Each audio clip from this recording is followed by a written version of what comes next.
Well, good morning, good evening, good afternoon to wherever you may be in the world, and welcome along to another Creator Series race weekend where we've got a very special event for you here today indeed. Today is the Legends Across the Licenses, 4 motor parks, 2 different types of cars, and I'm sure the same old carnage that we're used to here on a Thursday night. My name's Tom Knight, and I'll be taking you through all of the action here this evening, and alongside me, as usual, taking up his resident spot is the wonderful John Harris. John, how are you doing? Doing well. I'm looking forward to this one. Very different format, and I'm sure that will catch the drivers off guard. So I'm going to sit here with my popcorn ready to go. Absolutely. We've got 4 tracks tonight for our drivers to try and work their way around. Some more complex than the others in probably more ways than one, and we will come to those in the next few moments. There are 2 cars that our drivers will be driving here this afternoon. First is the normal Road Legends car. The second, well, if it wasn't really obvious from the title, is the Dirt Legends car, equipped for slightly more off-roading capabilities in the tracks that we have had selected for us by the almighty Punju for this season. And as he described today's event, it is just for funsies. There's no championship points available for today's racing, which means, John, it could see an element of drivers maybe taking that extra little bit of risk in terms of getting a race win. Oh yes, this car encourages late brake diving moves and indeed just mashing the throttle to try and get round your adversaries. So I think we are going to see some defying overtakes, some defining moments of the racing, that's for sure. But I'm sure there will be some upsets along the way for some of our favourites as well. Most notably on the dirt road course, because I know this car can tackle the dirt sections, but the bumps may be a bit less. So that one's going to be one to watch for the end. The sting in the tail, as they say.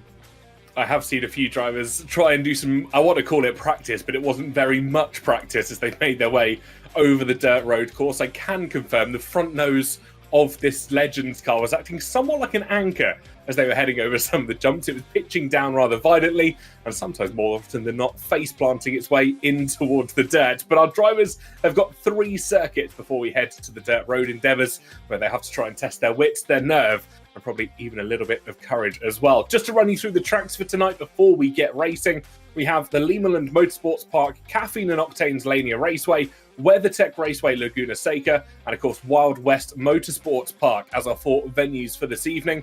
Now, John, what sort of track or what sort of venue here are you looking forward to the most for our drivers?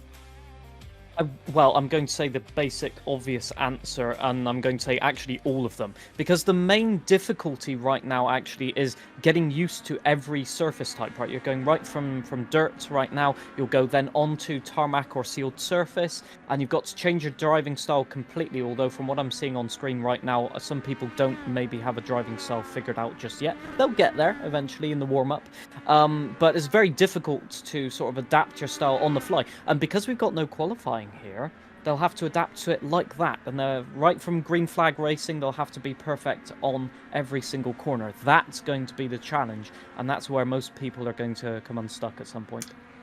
They absolutely are. And just a reminder, it is a 20-minute race across all of the various tracks that we have on offer for you this evening. And as you can see, the dirt racing at the Dirt Oval is our first point of call here at Limaland Motorsports Park in Ohio, United States. The nickname of the Quarter Mile of Thunder, we've got 0.3 miles or 0.48 kilometers. It first opened all the way back in 1935, as we see a quartet of cars getting caught up in carnage. I can assure you that nothing has really changed with time in terms of how these cars handle it.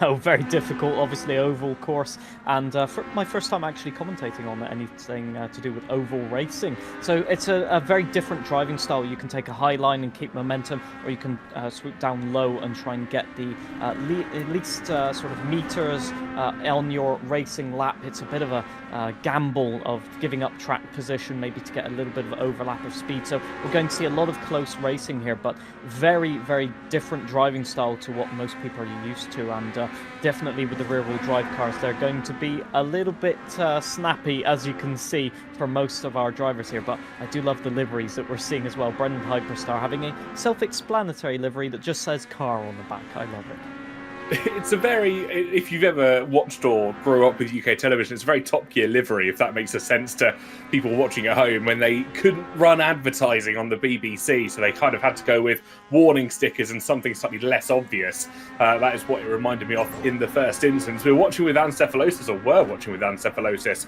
just making their way around the course and about to pile drive into another car that stopped on what presumably was the outside apex of the second corner. Does have to reset all the way back to the pits with just under 20 seconds to go. We will run you through the grid probably in the next few moments, but I can confirm for folks at home that we've got Tom97 starting on pole for all 4 races here this afternoon, and we will run through how that qualifying how the grid order has been set for today's racing. There is no qualifying for our drivers, so it is just dealing with reverse championship order in terms of average points they've earned for each race appearance. Unfortunately, we aren't going to be able to get full classification or grid order until we load up here. We may not be able to get it in terms of displaying it on the broadcast. I think it might be a bit of a quirk here with how iRacing deals with custom set grids, but nonetheless, it looks like we are going to have it on the screen. So we have got Tom97 that starts from pole position. Alongside him, Chesnoid Gaming starts on row 1. It's Killer Cleo and El Zahindri that start 3rd and 4th, respectively. Skir Squad, respected and placed up in 3rd place. And O Biscuits in 4th. It's Ancephalosis that starts in 5th, with Punju starting a few positions higher than his lucky number 13, as he starts on the 3rd row. El Taco Man in his all blacked out Legends car starts from 7th place. Alongside them, Love 46 starting again slightly up higher from their normal order place. It's Matt 212 that starts in 9th place, with Brendan Hyperstar and that self-explanatory livery starting from 10th. And that is your grid order for this afternoon. We are moments away from getting started. It will be the pace truck that leads us away for a lap, and then we will go racing for approximately 87 laps of racing here at the Limaland Motorsports Park. Now, John, 87 laps, an incredibly long distance if you're looking at it from a traditional racing standpoint. But as it's only 0.3 miles, those laps are going to fly by. I've heard 14 seconds around there, the lap time around here when you're going at full pace. So it's going to be gone in a flash. But that also means for the guys at the back, they have to get a move on and they have to keep it clean as well. Because if you go a lap down and there's a caution or something, then you're in serious trouble. So we'll have to wait and see how they deal with that. It's a new format for everybody. So those used to qualifying at the front may find themselves in trouble in terms of overtaking. I can't wait, honestly. This is going to be glorious. I really can't wait at all. It's going to be one heck of a race. You do not want to miss this, folks. The pace truck peels in, and that's going to allow Tom97 to control the pace of the field. 87 laps here at the Limaland Motorsports Park, and we're green flag racing. It's going to be carnage. It'll be chaos. There's 3 wide already. 4 wide in the background as our creators try and put their foot to the floor and stop the wheels from slipping.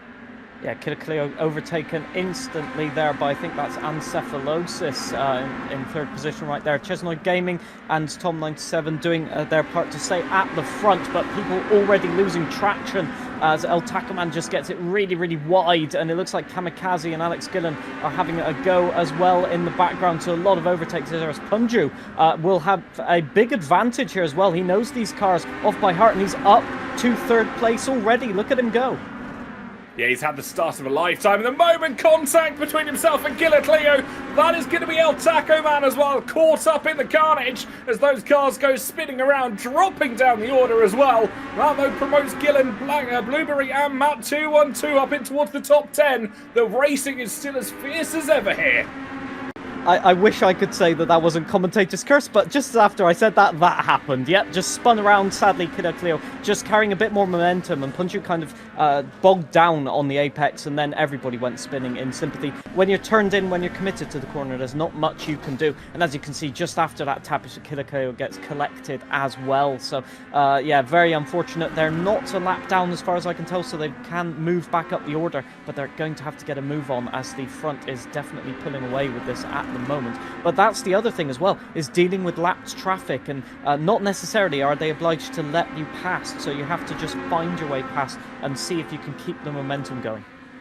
They absolutely are. It's a really difficult circuit to drive, and to do it so repetitively over 20 minutes, it doesn't feel like a lot, but the time you get to 70, 80 laps or so, it really starts to set in, and that's a mistake, a very rare mistake from Ancephalosis, who's had to try and peel his way back to the order. Hyperstar's got the move on Gillen, or has he at the moment, as Ancephalosis gets past both El Zahindri and Blueberry as well.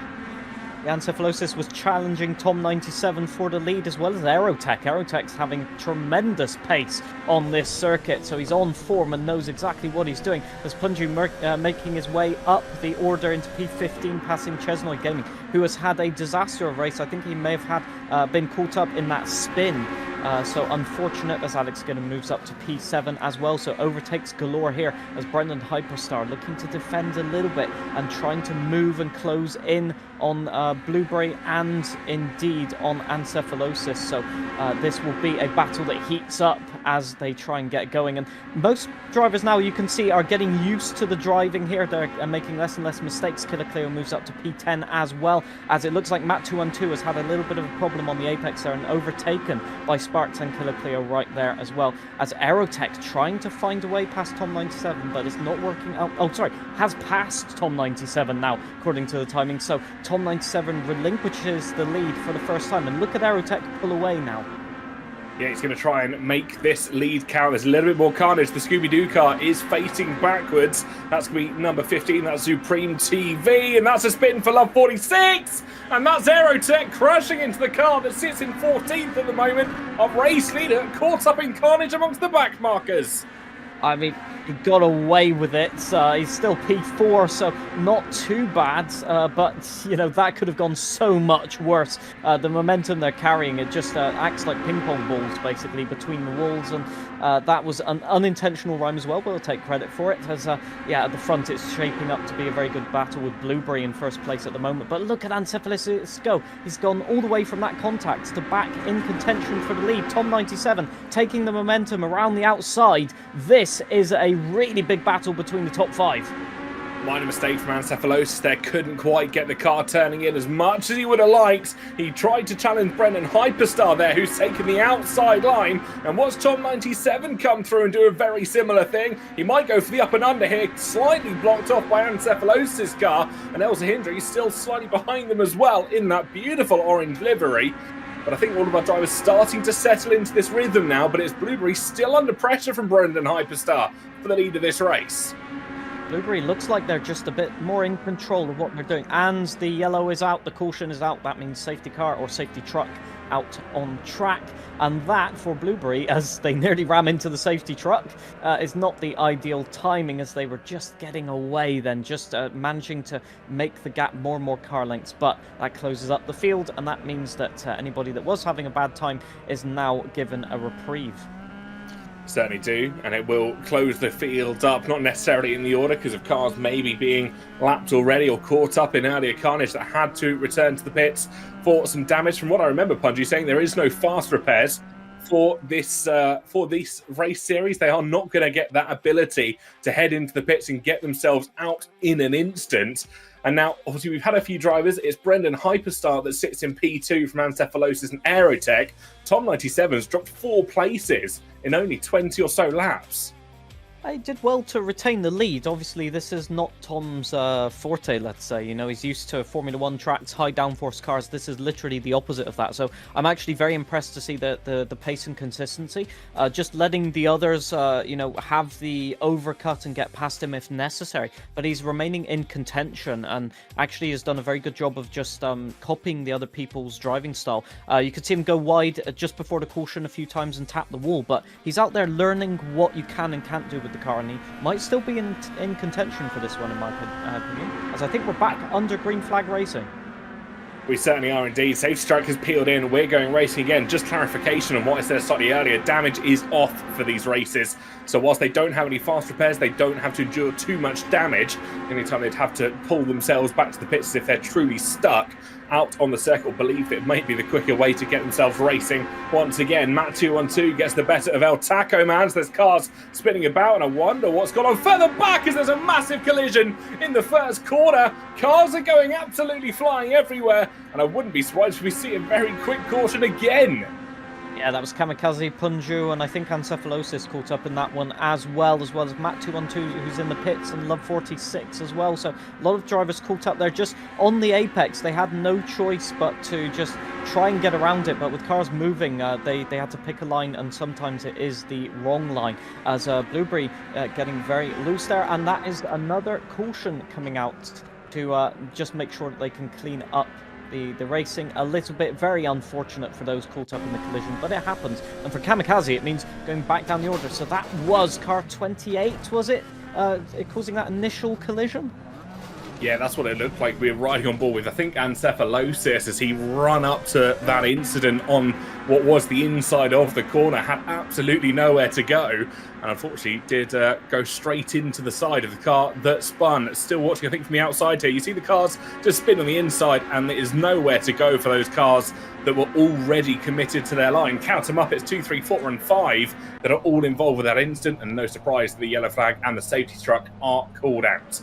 Yeah, you could see a little bit better from the outside camera rather than the onboard camera that the wheels were interlocked, basically. They couldn't free each other from the various bits of bodywork. So they were trying to put reverse then first gear, and they were just spinning basically around in circles with each other. So they managed to get each other freed from that, but it cost them a lot of time, and that has indeed caused the caution. But it will probably be in, and there it is, going in right now. So we will get racing once again with Blueberry taking again the green flag once again under pressure, this time from Brendan Hyperstar, but Aerotech and Alex Gillen working his way up the order will want to have a say in that as well. As I think Tom97 got way wide there on the restart and has left a good 10 car lengths between himself and Alex Gillen.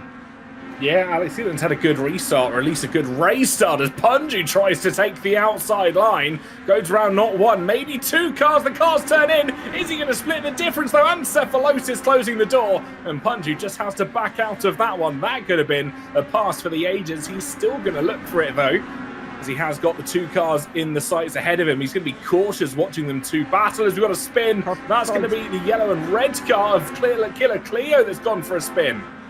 Yeah, Killer Cleo there. Thankfully, they're in a very easy-to-see livery. But I think this is just... Blueberry in the wall. Brendan Hyperstar taking the lead briefly, but Aerotech manages to gain from it as well. I think there was just a coming together between the top two. Alex Gillen gets tagged by Blueberry, so back to P4, sadly, for Alex. But that is a gift for Aerotech there, as Blueberry still caught up trying to get the car back under momentum. This just demonstrates how difficult it is to keep that momentum. As you can see, also the track conditions are changing a lot. The track surface looks a little smoother. Yeah, Brendan Hyperstar just gets a kick of oversteer, and that just turns them into Blueberry, who has no choice but to back out of it. And that is unfortunate, but it happens, as here's Killer Cleo just being caught by our leading quartet now. So maybe they'll get out of the way. I'm not quite sure. It looks like it. They're taking a high line. So Brendan Hyperstar attacking around the outside, keeping the higher momentum, trying to get the undercut, the switch back on Aerotech, but Aerotech's wise to that. He'll now take a wide line, try and carry it, but it looks like Brendan Hyperstar is just finding more traction, finding more speed, and inevitably this is going to be a pass for the lead. Almost had a moment there where another car from the background could have caught up with our race leaders, but as you said, Aerotech just holding off for the time being. Hyperstar is being hyper aware as he tries to put pressure on our race leader. Blueberry and Gillen, though, in the background, just having a battle of their own. More spins as our front runners try and navigate their way through the carnage and the chaos. And so far, so clean for Aerotech and Brendan Hyperstar, who quite literally nose to tail. Tom97 spun around P11 and now spun again and has collided with, I think that is Love46, or is it Brendan Hyperstar? No, it's Brendan Hyperstar that collided, so that is so unfortunate. So Tom going for the spin and then collecting one of the leaders as well. You couldn't make it up if you tried, but that just demonstrates how much chaos happens on such a short track. I've seen cleaner flips there in WWE, and we saw it was Tom97 just saying spinning. And speaking of spinning, Blueberry sent into the bits there by Alex Gillen, who was well and truly not happy with the little off contact that he had earlier on in this race, and maybe giving back the favour that he first received from Blueberry has decided to send that car flying.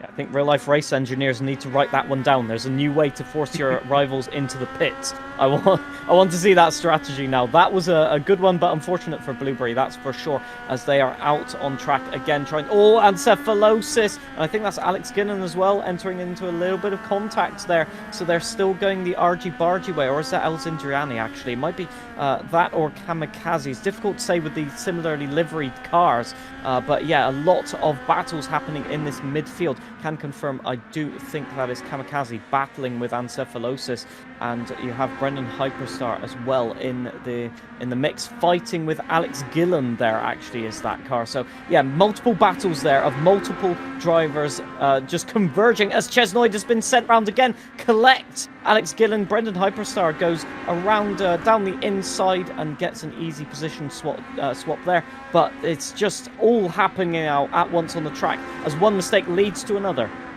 Absolutely. It seems to be doubled down in terms of chaos here at the Speedway, and that's Ancephalosis going for another spin on the inside of one of the corners. He's got to be careful on the rejoin as cars come spinning around the outside. That's car number 21 of Map 212, who wanted to maybe avoid some earlier carnage, does so successfully, but does put himself in a bit of a tricky and traversing situation. We do see the white and blue, yellow flag out, and that's going to be the safety car deployed once again. Have had more incidents out on this circuit. We wait for it to catch the race leader of Aerotech, and that will nullify the grid once again. Yeah, Aerotech, I think, had just started to build a lead as well. Typical, isn't it? 1.6 seconds it was, and now it's going to be reduced back to nothing. But for Blueberry, that will be a little bit of a reprieve as well, as you can see that some cars are, well, about to hit the safety car, but are meant to go round the safety car to unlap themselves. So yeah, a few battles there getting broken up, but then again, that does mean that we condense the pack once again to go racing, and that means that the battles will be even more chaotic. It's kind of that scenario now that safety cars lead to safety cars. As soon as you get the field bunched up like at the start, they're more confident now, they're more likely to go for the gaps, and that means that if you misjudge anything, there's so little margin of error that an accident probably and most definitely will happen. Yeah, we've got a nice situation at the moment where drivers are allowing those that are lapped to make their way through and pass the safety truck. We have got just under 6 minutes to go left in this session. Not quite sure what Blueberry's doing as they try and make their way past. I saw a move between themselves and Alex Gillen there. I think we are going to have the safety car potentially in the next few laps, if not this lap, as the field gives it a little bit of space and a little bit of room. Supreme TV gets past Alex Gillen as well, who seems to be dropping down the order under the safety car period. So I wonder if maybe he gained some positions illegally and is trying to hand them back to his fellow racers, which is a very prestigious thing to do here. Yeah. The safety car is in as the back markers still unlapping themselves, so this might be interesting. As when does Aerotech decide to go? He has control over the situation. Brendan Hyperstar will want to profit from that, but Aerotech goes. Brendan is caught a little bit unaware, and that's already 3 car lengths of a gap right there. Brilliant restart from Aerotech, and Blueberry looks to be following there quite closely, trying to catch up. Supreme TV has caught a lot of positions here, up to P4. Incredible stuff. Yeah, absolutely fantastic from Supreme. He's managed to get past Gillen, now sits in P4 at the moment, but these front three pretty much going hammer and tong in the opening stages of this restart. We see the battle between Matt 212 and Tom 97 and the little trio further back, all scrapping it out for the lower down positions, sat in P9 respectively. Sparks gets the better of Kamikaze as well for 6th and 7th position respectively. The Kamikaze tries to hold on to the position as much as he possibly can. We're watching up on our race leaders, Aerotech and Brendan Hyperstar. This is the battle for first. Blueberry's in this fight as well, as there's positions going down further down the order, almost looking three-way as Brendan Hyperstar gets an amazing bit of speed out of the corner, narrowly avoiding the spun laps car, and somehow he is still racing here. Yeah, that's the aftermath of that battle between Kamikaze, Sparks, Matt 212, and I think it was Ancephalosis as well. Kamikaze coming off worse in that one, although Tom 97 as well, up to P10 again, so gaining good positions here. Although you can see the leaders, how much faster they are at the moment, as they've already lapped, or coming up to lap Tom 97, so really look at the exit speed out of the banking, which, if I remember correctly, 2 cars stopped there. I think that might to be Encephalosis? I'm not quite sure. No, they're still going. Trying to find the cars there. Punju looks like he's going slowly as well, according to our race director. Matt 212 is in the barriers, apparently. That's a good note. Yeah, it was El Taco Man, El Indriani, and Sparks, I believe, all caught up in that instant slightly further back. But it is still Brendan Hyperstart that leads from Aerotech Blueberry. 1.6 behind as Tom 97 losing the car and sending it in to the car that was on their left-hand side. Couldn't do anything about that. And I think Matt 212 benefits from that little bit of contact. So does Encephalosis and El Zindriani. Kamikaze and Gillen having a good scrap, and I think it might have ended in tears as we see cars spinning off left, right, and centre. Blueberry goes to avoid, smacks into one of the lighting poles, and I think that could be a little bit unfortunate for themselves. They're just trying to get back up on pace, lighting up the tyres, and that sent them spinning round. Just to note, Alex Gillen's collision was with Tom 97, just trying to lap Tom, and Tom had a little snap of oversteer and just was sent into the path of Alex Gillen. Oh, that's happened to Brendan Hyperstar as well, as he's gone round and probably will be overtaken by Supreme now. Not quite. Managed to recover it very well, but it just indicates how you've got to be very careful when trying to negotiate back markers, and that is another caution thrown out with very little racing left to go. So this is going to be a couple of lap sprints to the finish, in my opinion. As I say, talk about having a sprint to the finish, and in dirt ovals, this still could equate to about 8 or 9 laps, probably closer to 5 or 6 by the time the safety truck does peel in, and cars have got themselves prepped in order. Blueberry there slamming on the anchors to make sure they don't pass Supreme TV, as everybody else makes their way past the outside of this train to get themselves back on towards the lead lap, or at least as close to it as they possibly can. You can see Killer Cleo just in the background making her way up towards the train. I think we'll potentially head round just to unlap themselves.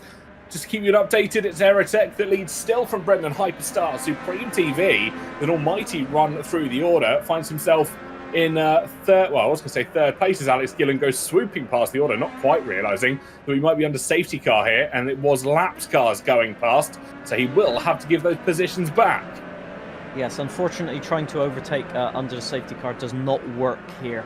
So old habits die hard, as they say, for Alex Gillen, but he's forced to give those positions back, and it looks like we are getting underway with racing with literally 1 minute to go, and as Chesnoy tries to avoid the chaos, and he hasn't, he's spun, and that is into the path of everybody in the midfield who's tried to go off and avoiding action. Everybody caught up there in the midfield, and you can see the gaps increase from Matt 212 downwards, who's lost 5 seconds because of that.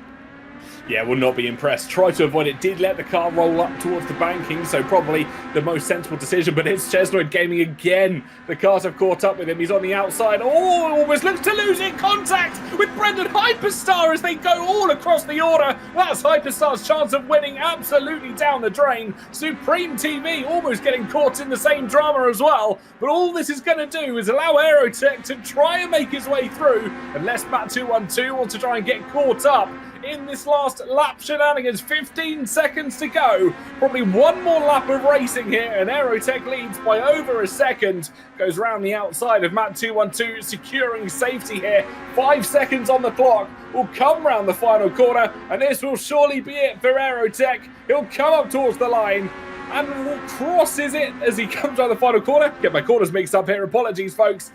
Aerotech, though, after a fantastic 20-minute race, wins the first here at the Raceway. Fantastic stuff to open his account. And it's Aerotech who stands on top. I think Blueberry quite annoyed after that, and everybody's going into each other after the race finish. I think there might be some recriminations on race 2. I'm just doing a little bit of foreshadowing for that one. Definitely no incidents that were anyway controversial in that one, but I must say for Supreme, I don't know how he survived that to finish P2. It must have just tagged it perfectly to not send them off in another direction. So Aerotech wins with Supreme second place, Alex Gillen completing the podium for that one. Blueberry P4, Kamikaze making his way all the way up to 5th, just trying to stay out of trouble with Sparks and Encephalosis 6th and 7th. Brendan Hyperstar after that really difficult contact at the end, which he had no part really to play in, P8. Tom 97 P9 after starting on pole. A good result nonetheless, with Matt's 212 completing the top 10. Yeah, only 9 drivers on the lead lap, though. That'll be something to talk about, I think, as we head into what will be race 2. Just to finish off your complete order in the top 16, El Zindriani finishes in 11th place with Killer Cleo in 12th, Punju in 13th, El Taco Man in 14th, with Chesnoid Gaming and Love 46 bringing up the rear. Both of those 6 and 8 laps down, respectively, at the end of the Grand Prix. Not one that I think they'd want to write home about after that dirt oval race. And I've got good news for them. We lose the dirt, but we keep the oval as we head to the Lania National Speedway, or for sponsorship reasons, the Caffeine and Octanes Lania Raceway. Good naming right there. Yes. I'll take your word for it. But I am almost glad that we had that first race on the dirt oval, because now it just means that we have a storyline for chaos, because I'm sure that there's drivers now that will either want a little bit of friendly revenge, let's call it, or indeed those that will just want to demonstrate the first race was a fluke. So this is only going to heat up from now on out.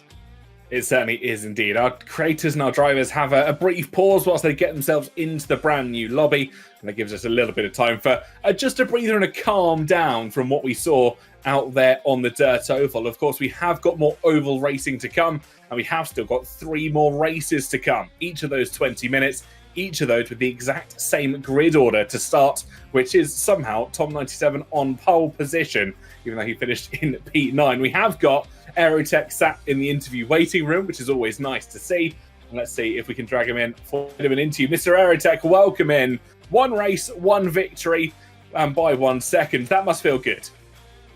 You know, I got to write some checks. I want to thank my boy Tom for when I bumped him, he spun out into Brandon. I'll send him a check in the mail. I need to thank my boy Chesnoid, who found a way to get Brandon twice. That second one was the funniest thing I've ever seen in my entire life. But we did great. We came up through the field really good. I was expecting issues, and I mean, we had tons of chaos. But to anybody watching at home, I think that was the most fun I've ever had in Creator Series, in regardless of platform. I was cry laughing in the last 4 laps and couldn't see where I was going. So I was really hoping a disaster wouldn't befall him a race there at the end. But yeah, I'm stoked, man. That was awesome. That was dumb, but in the best ways possible. Thing is, we had quite a few incidents there. Do you think that you have a target painted on your back possibly for the next races? Oh, I hope so. If I survive this race, the dirt row one is right in my wheelhouse. So if anyone sees a purple 03 going into a corner, I'm just going to get drop kicked. Like, that's kind of what I expect to happen here. But it's all a good fun too. Takes no points too. I think a lot of people are letting their freak fly. But like the spirits were high in the Discord call, at least. Like, again, we were all cackling and laughing. There's just some confusion with getting laps back, but I think that Race Control's kind of figured out with the macros now. So I think we should be good to go. This will be a good one here too now. Absolutely. And I was going to ask, how's your feelings heading into Lania? Are you as optimistic maybe as heading into the dirt oval? Is there a difference in driving style somewhat? The dirt oval kind of sits in my wheelhouse because a lot of my sim experience is drifting. So kind of like 3/4 throttle, a little bit of counter steer is right in my wheelhouse. The tarmac is going to even the playing field, and these cars are not easy to drive, let's say, in oval, but the linear is there's a lot of banking. You can carry a lot of speed, so there's not going to be a lot of people get up to speed quickly. So those who are struggling with the dirt might not have as much problem. So I think you'll see a lot more competitive cars at linear. How difficult is it going to be to adapt for most drivers? Because we're talking a lot about changes of surface. That's not easy in the best of times. No, iRacing's dirts, if you've never done it, is pretty unique to get used to, especially on the dirt oval side, because this is like the dirt oval sim. There's kind of nothing unless you want to talk about mods and other stuff. It's a lot to get used to when you haven't driven it yet. Like, I decided one season I was going to do Pro 4 trucks, and that's what I was going to do. And it took me a year just to get somewhat competitive. So for those who haven't done it, I said this in the Discord call. I tip my hat to everybody today who's never driven oval, never driven dirt, who's coming out here and having a good time, because I think that's what Creator Series is all about. We don't actually all care where we finish, and I hope we don't. We're here to put on a show for people watching at home and to have fun, and today's been off to a good start, let's say. I think the only dirt oval that I've taken somewhat seriously was a week 13 one when we had the Formula 1600s on a dirt oval. So that was rather fun. I'm sure it probably was slightly less fun in the Legends car. But Aerotech, thank you so much for hopping in for an interview. We'll let you go. You've got a couple of minutes before we get going at Lania, and best of luck. Thanks very much. Well, we head from dirt oval to a regular oval and some interesting insight into the Lania Raceway. When it first opened in 1982, it was originally a dirt track. It was only then later paved in the mid 1980s. So for a good few years when it first opened, it would have been a dirt oval that we would have raced on.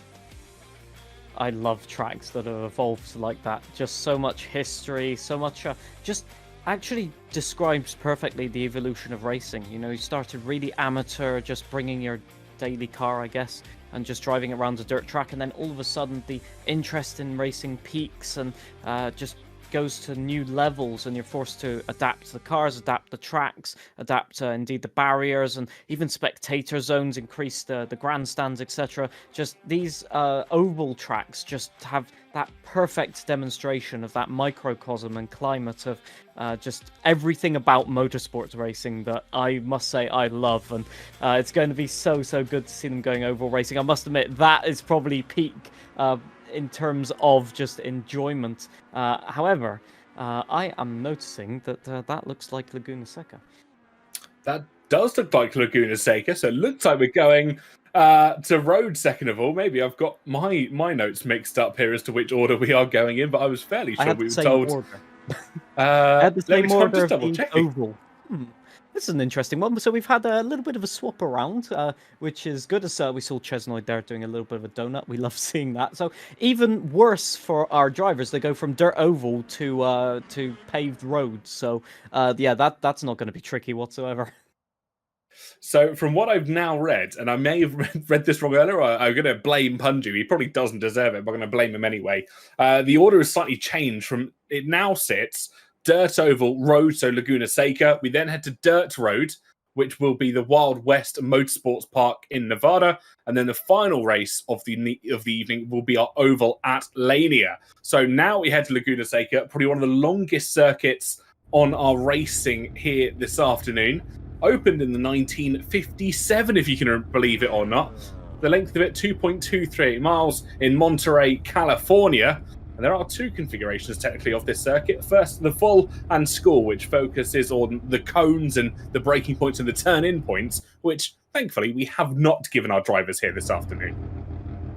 That would have been extra chaos and carnage to see that layout. I think I'd also pay good money to see that, but I'm sure the drivers wouldn't. So, yeah, this is going to be really tricky with the braking zone. You know, they've had to master the oval brakes, and now they've got to just master the deep braking of a standard track layout. This might be something to watch, that's for sure. So all of the fast drivers starting at the back there once again, as I think Tom97 is in a different liveried car there at the front. So as livery changing from predominantly orange to now blue and black. So one to get used to and to stay noted about, as Chesnoid's still in the red car alongside him. Yeah, a lot of the liveries may have changed. Obviously, technically, these are a slightly different specification from the cars you'd run on dirt courses. The Legends car in iRacing, as most people at home will know, has two configurations, road and dirt. So we are running the road configuration at the moment. Typically what I've been driving for the unsafety car for most of this season, which I can tell you is a lot more scary than you think it is. You've got a lot of cars coming at you rather rapidly and hoping that you leave them around the course. We see El Zindriani here, sat in P4 at the moment, just behind Killer Cleo, who will be to her left, making their way through this 11-turn raceway. Of course, with the infamous corkscrew to essentially kick off midway through the lap after you head through the Andretti hairpin. There is a lot of moments in this race circuit that you have to try and kind of hold on and pray to whatever God you believe in. Yeah, I love that old school wheel from Zindriani there. Just excellent vibes. Also, did you notice the amount of gravel there that has been pulled onto the track in practice? That's going to be slippy at the best of times for the racing, so hopefully nobody spins out on that one. But yeah, the corkscrew here going to be very tricky and also covered in gravel. So we're on a dirt track at this point, so there's going to be a mix of conditions.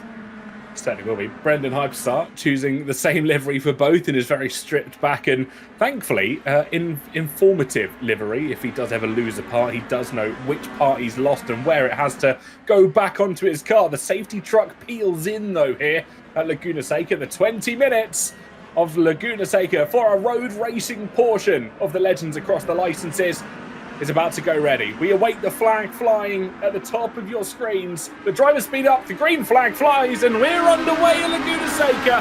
It's a good start from all of our drivers rushing in towards the Andretti hairpin. It's all about picking your braking zones here as Chesnoid goes to the inside. A few drivers running wide. It looks like Brum's tried to come down the order slightly further back. We've had a spin. That's Ancephalotis. Killer Cleo as well getting caught up as cars go spinning around.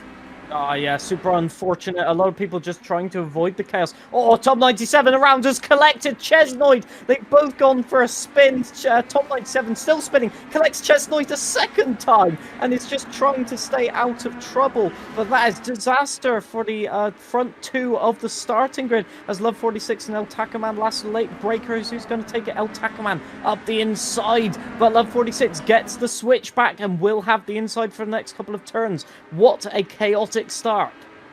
Love 46, of course, finishing last in the dirt oval just mere moments ago, now has found their forte in the road racing portion of these Legends. El Tacoman did well to avoid the carnage and the chaos, has got a good run here as they head into what will be the next heavy braking zone. Looks to the left, it's a slight cut-off from El Tacoman, does not realise that Love 46 was on their inside. He manages to come away somewhat scot-free. Love 46, though, will be looking for vengeance now as he tries to chase down the American that stands in front of him. Gillen's made his way up to third with Punju in fourth. El Zindriani still stands in fifth as Punju does dispatch Gillen at the first time of asking. We're watching slightly further down on board with Brendan Hyperstar in P10. And we've got a car spinning around in the background. That's going to be Chesnoid Gaming, who's not having a good race to remember.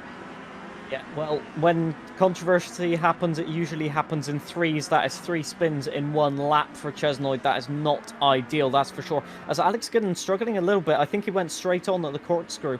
Just decided to straight line it a little bit as he's having a battle with Punju there for P3. But yeah, El Tacoman doing what he needs to do as Blueberry moves up to P5. We're battling with Zupreme. It looks like you can see them in the background side by side through Andretti hairpin.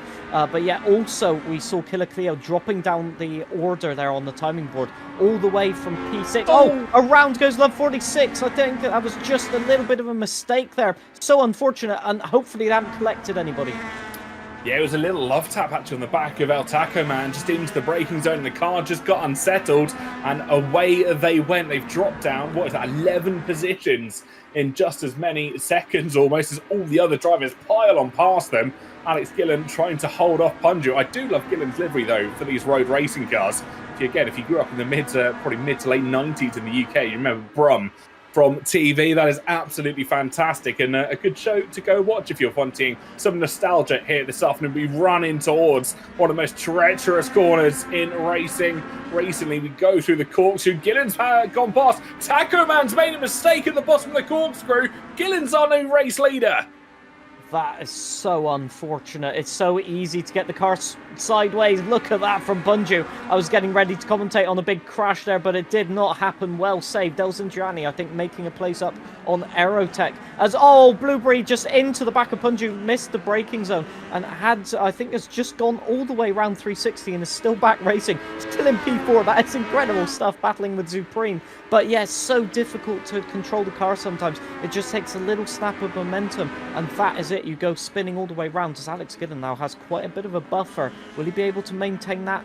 It looks like Punju has supreme pace at the moment, and there's enough time to catch Alex Gillen, but that is a good start as we've got Blueberry overtaking Zupreme here. We'll have the inside line, but look at Kamikaze. Well, I was going to say look at Kamikaze. He spun all the way round, and now he's stuck. Rejoining as well. Very good rejoin, it must be said, calculated and not taking anybody out as that Zupreme off as well. Disaster for Zupreme. Yeah, it's a weird place to drop the car. Just they made their way out of the Andretti hairpin through turns 2 and 3, and maybe the car just got a little more unsettled than they were hoping for. But Alex Gillen still leading this race, and we see what's going to happen here to El Taco Man. And it is exactly what we thought happened, just drops it as we come through the corkscrew and does wait there just to rejoin the circuit. Very sensible from what was our race leader for a number of laps here. We're on that 3 of 12 estimated. Of course, this is a time-based race, so we will just have until that timer hits 0, and then the checkered flag will fly. El Taco Man has recovered to P8, although he's being battled, I believe, by Kamikaze, who swoops on past him. No, that's going to be Sparks, who swoops on past him. And it is going to be himself trying to hold off at the moment. Yeah, that's a mistake from El Taco Man that we've seen very often. Well, all going spinning is El Zindrani. Yes, it was. I was just hesitating a little bit, so just losing the car in the compression. Basically, what's happening is they're going into a compression like we saw in our WRC series a few months ago, and that changes the weight balance of the car. So if you're turning a lot, you'll suddenly get a lot of front grip, and the car will just snap because the rear can't follow. And it just happens in the blink of an eye, and yeah, so difficult to just maintain control of the car in that situation, and it will happen every single lap. Yeah, absolutely. Just a note, folks at home, if you're trying to keep an eye on the timing tower on the left-hand side of your screens and looking at the race numbers and the car numbers and going, that's not quite who's in that livery of car, do not fear. I think it's just something on the back end that hasn't quite worked its way out. Alex Gillen, who leads, is number 77. 65 and 64, Sparks and El Taco Man that tries to work their way through. It is going to be a battle between these two in towards the heavy braking zone. Producing the back end has refreshed, unfortunately not caused or solved the issues on our back, and we will try and get that fixed for next race. But at the moment, it's a little minor mistake for car number 64 of El Taco Man. Yeah, it just looks like the suspension configuration may be a little bit too stiff for the compressions, and so that's catching out a lot of drivers. Kamikaze making good impression. This is Blueberry on Punju, and Punju, I think, just turns in, or was expecting Blueberry to turn in. It didn't happen, and Blueberry has been spun around by that. Very unfortunate. They'll have to get going again just out in front of Sparks, who will try and profit from this with overheating tires. And that is, who was that? Aerotech. Aerotech, yes it was. My dear, Aerotech making a mistake. Very rare to see that in this car, but that's so unfortunate. He was running very well at the front. Well, he did say if we saw a car coming up the inside and we knew it was purple, maybe just to keep an eye on him. We have Brendan Hyperstar just ahead of Punju, sat in P3 at the moment. We have got Alex Gillen still leading by over 4.7 seconds. An incredible lead that Alex Gillen has pulled out at the moment, with only about a third of the race through. We have still got over 12.5 minutes left in this race. Punju is still busting it out with Brendan Hyperstar. That's Blueberry trying to put the pressure on Sparks as the fastest lap gets set by Kamikaze, who's all the way down in P10, finally finding some pace here this afternoon. Yeah, he has got the pedal to the metal, and I'd say this car definitely suits him, and it will probably suit quite a few of the drivers who doesn't like a non-traction control rear-wheel drive car on a legendary track like this. I must say, a very good racing normally with these mechanical grip cars. You don't have to worry about the downforce. There is practically none, which means you can do switchbacks like this, or like Blueberry was attempting to do. Sparks is just covering it off, or just having enough momentum to not allow it to happen. Well, he will go very defensive though and rattle over the curb onto the dirt a little bit. That allows Blueberry to just get the switchback and into the corkscrew once again. Hopefully this time no incidents for Blueberry. Going over the curb, taking that braking zone. Oh, a little snap of oversteer you saw on the brakes, but all well controlled, and that is Blueberry now on a charge to catch Matt 212. Yeah, it's a real difficult one to try and keep these cars in control, especially when you're really pushing them to their limits. The weight transfer in them does sometimes feel like you're throwing rocks at the bonnet and hoping that front end just pitches down enough to get the heat and traction in towards the tyres. We're riding on board with Kamikaze, I believe, who's got aerotech. No, we're not. That's Kamikaze that's spun. Sparks. Ignore me. Oh, Sparks has spun, sorry. Yeah, Sparks all the way around on the apex. Not exactly sure what happened there. I don't think he was in a place to have contact with another car. I think it was just rotating on the brakes as they're doing the teleportation thing, which we've seen in previous... Yeah, it was a panic brake, really, from Sparks. Just deciding he was going a little bit too hot into the corner, was going to take out Blueberry and then collect. I'm going to guess that was either Supreme or Kamikaze there, just trying to get back out on track. Yeah, I think they were just trying to reverse their way back and save what was left of their race at this point. We see car number 15 of I can't remember. Oh, Supreme TV, my apologies. My reading skills are probably incomprehensible at the moment. Trying to chase down El Taco Man, who's looking to recover from his poor start at the moment. If you can remember that spin through the corkscrew slightly earlier on in this Grand Prix, he was leading, obviously dropping it, allowing Gillen to take that race lead away. Although Brendan Hyperstar is starting to make inroads over 1.2 seconds to Alex Gillen, and that's a beautiful switch back there from Supreme TV, as you just see El Tacoman go slightly wide. Supreme swipes on through, says wham bam, thank you man. That gap is closing like nothing at the moment for Brendan Hyperstar. 2.5 seconds. While you were talking about it, it was 3.5. That is 1 second in a sector alone. So Alex Gillen under pressure here. Maybe taking it easy. Maybe taking time to cool off the tires. A lot of the cars getting a little bit skittish on the brakes. I think just because they're having to be aggressive with the cars to get them chucked in and thrown into the turns. Otherwise they understeer. As off in the background, I think that might have been... was it Sparks once again off in the background? Not exactly sure, but we've got a three-way battle with Blueberry defending now from Matt212, who has collided, I think, with Punju. So just a collision in the braking zone. Thankfully, they both get away with it, but that could have been so much worse. Punju just re-emerging exactly where he was, right behind Blueberry, as if nothing happened. But sadly for Matt212, that's a few car lengths lost. Yeah, not the most ideal of situations at the moment. Does drop about 2.5 seconds behind Punju and Blueberry at the moment. The battle for third was starting to hot up for a considerable amount of time there. We got a replay of exactly what happens. They make their way in towards that first corner, which so easily can just go wrong, and it's a cut across the inside. It's a cut across the bow by Matt212. Punju, I don't think, can go anywhere there, as he does come off slightly better than Matt212 that sits down in 5th place at the moment. Watching Aerotech as he tries to make his way forward. They'll have Kamikaze for company, just slightly ahead of him. Sparks just off in the background. We're trying to make his way through an El Taco Man as well.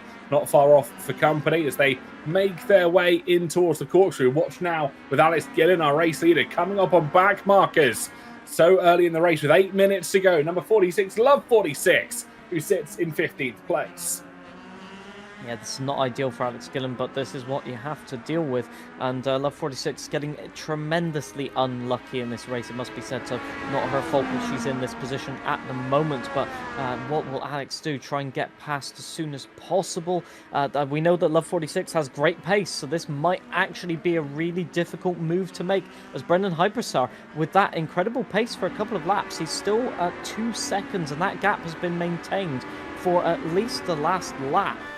So yeah, Blueberry not making any inroads either, as Kamikaze is just pedal to the metal at the moment, has nearly caught Supreme TV as well. After that gap was about 4 seconds, it's now down to 2 seconds. So this is the person to watch at the moment, as I think Brendan Hyperstar also will be looking at a red car thinking, yes, you're in my sights now, and now you've got no overtakes that can be made. Also, it's mine to seize.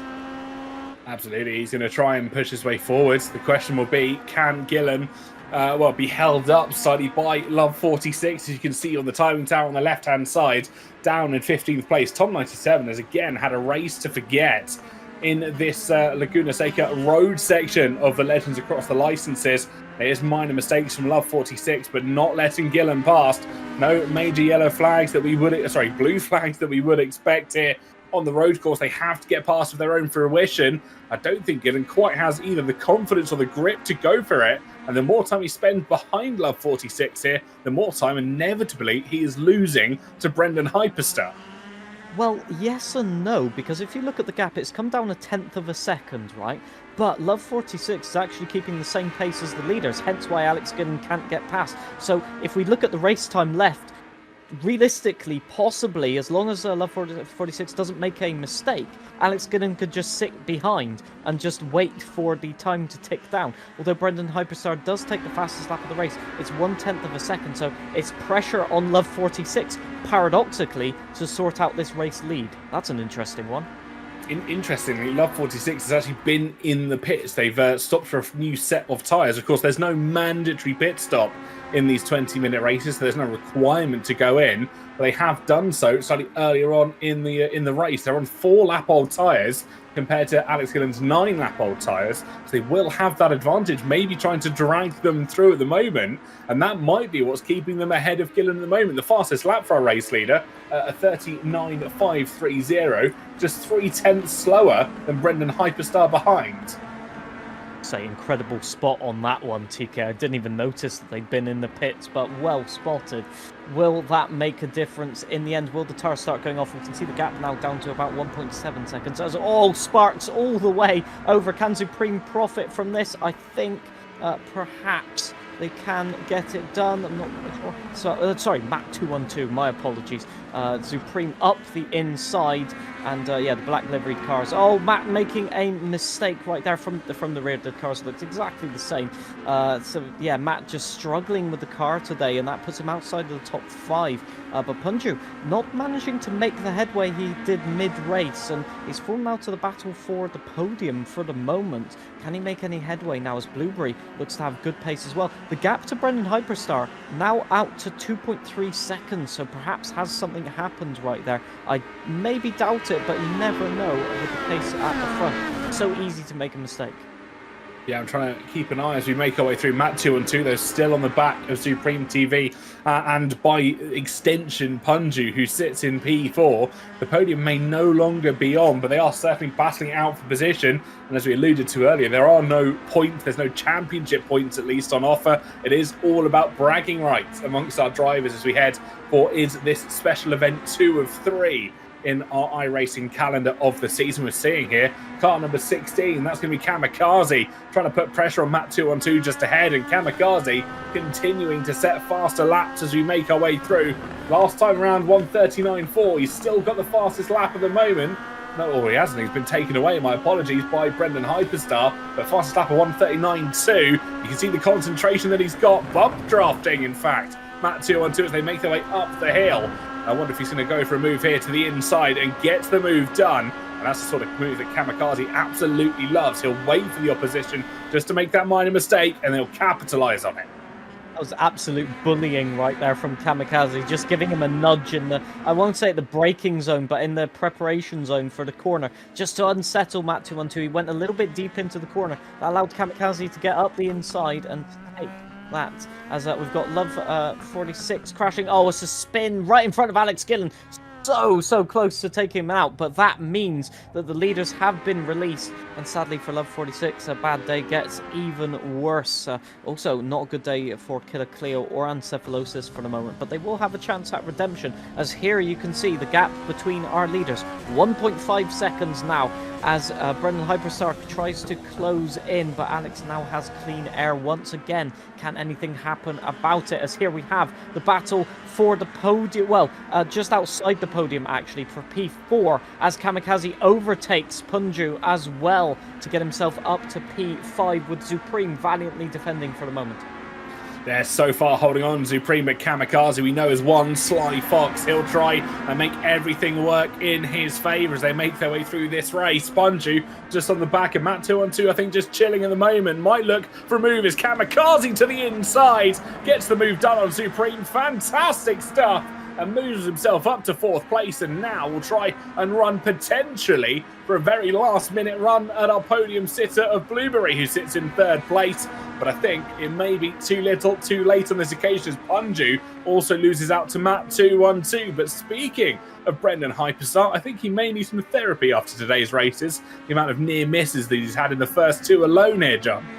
It's certainly a lively race. I also want to ask all of the marshals, as Kamikaze has gone for a spin, I think. Yep, he's dropping down the order. I was just about to say, nobody can say this is commentator's curse for once. I was about to say, can anybody look around the track for sandbags, because Kamikaze might have chucked them out of the car. But that has gone from bad to worse, as looks like Kamikaze might have made a mistake. Let's see what happened just a little bit late on the corkscrew. And that compression catches out one of the most experienced drivers in terms of changing surfaces. And he's gone for a little bit of a spin, but has managed to get back out on track.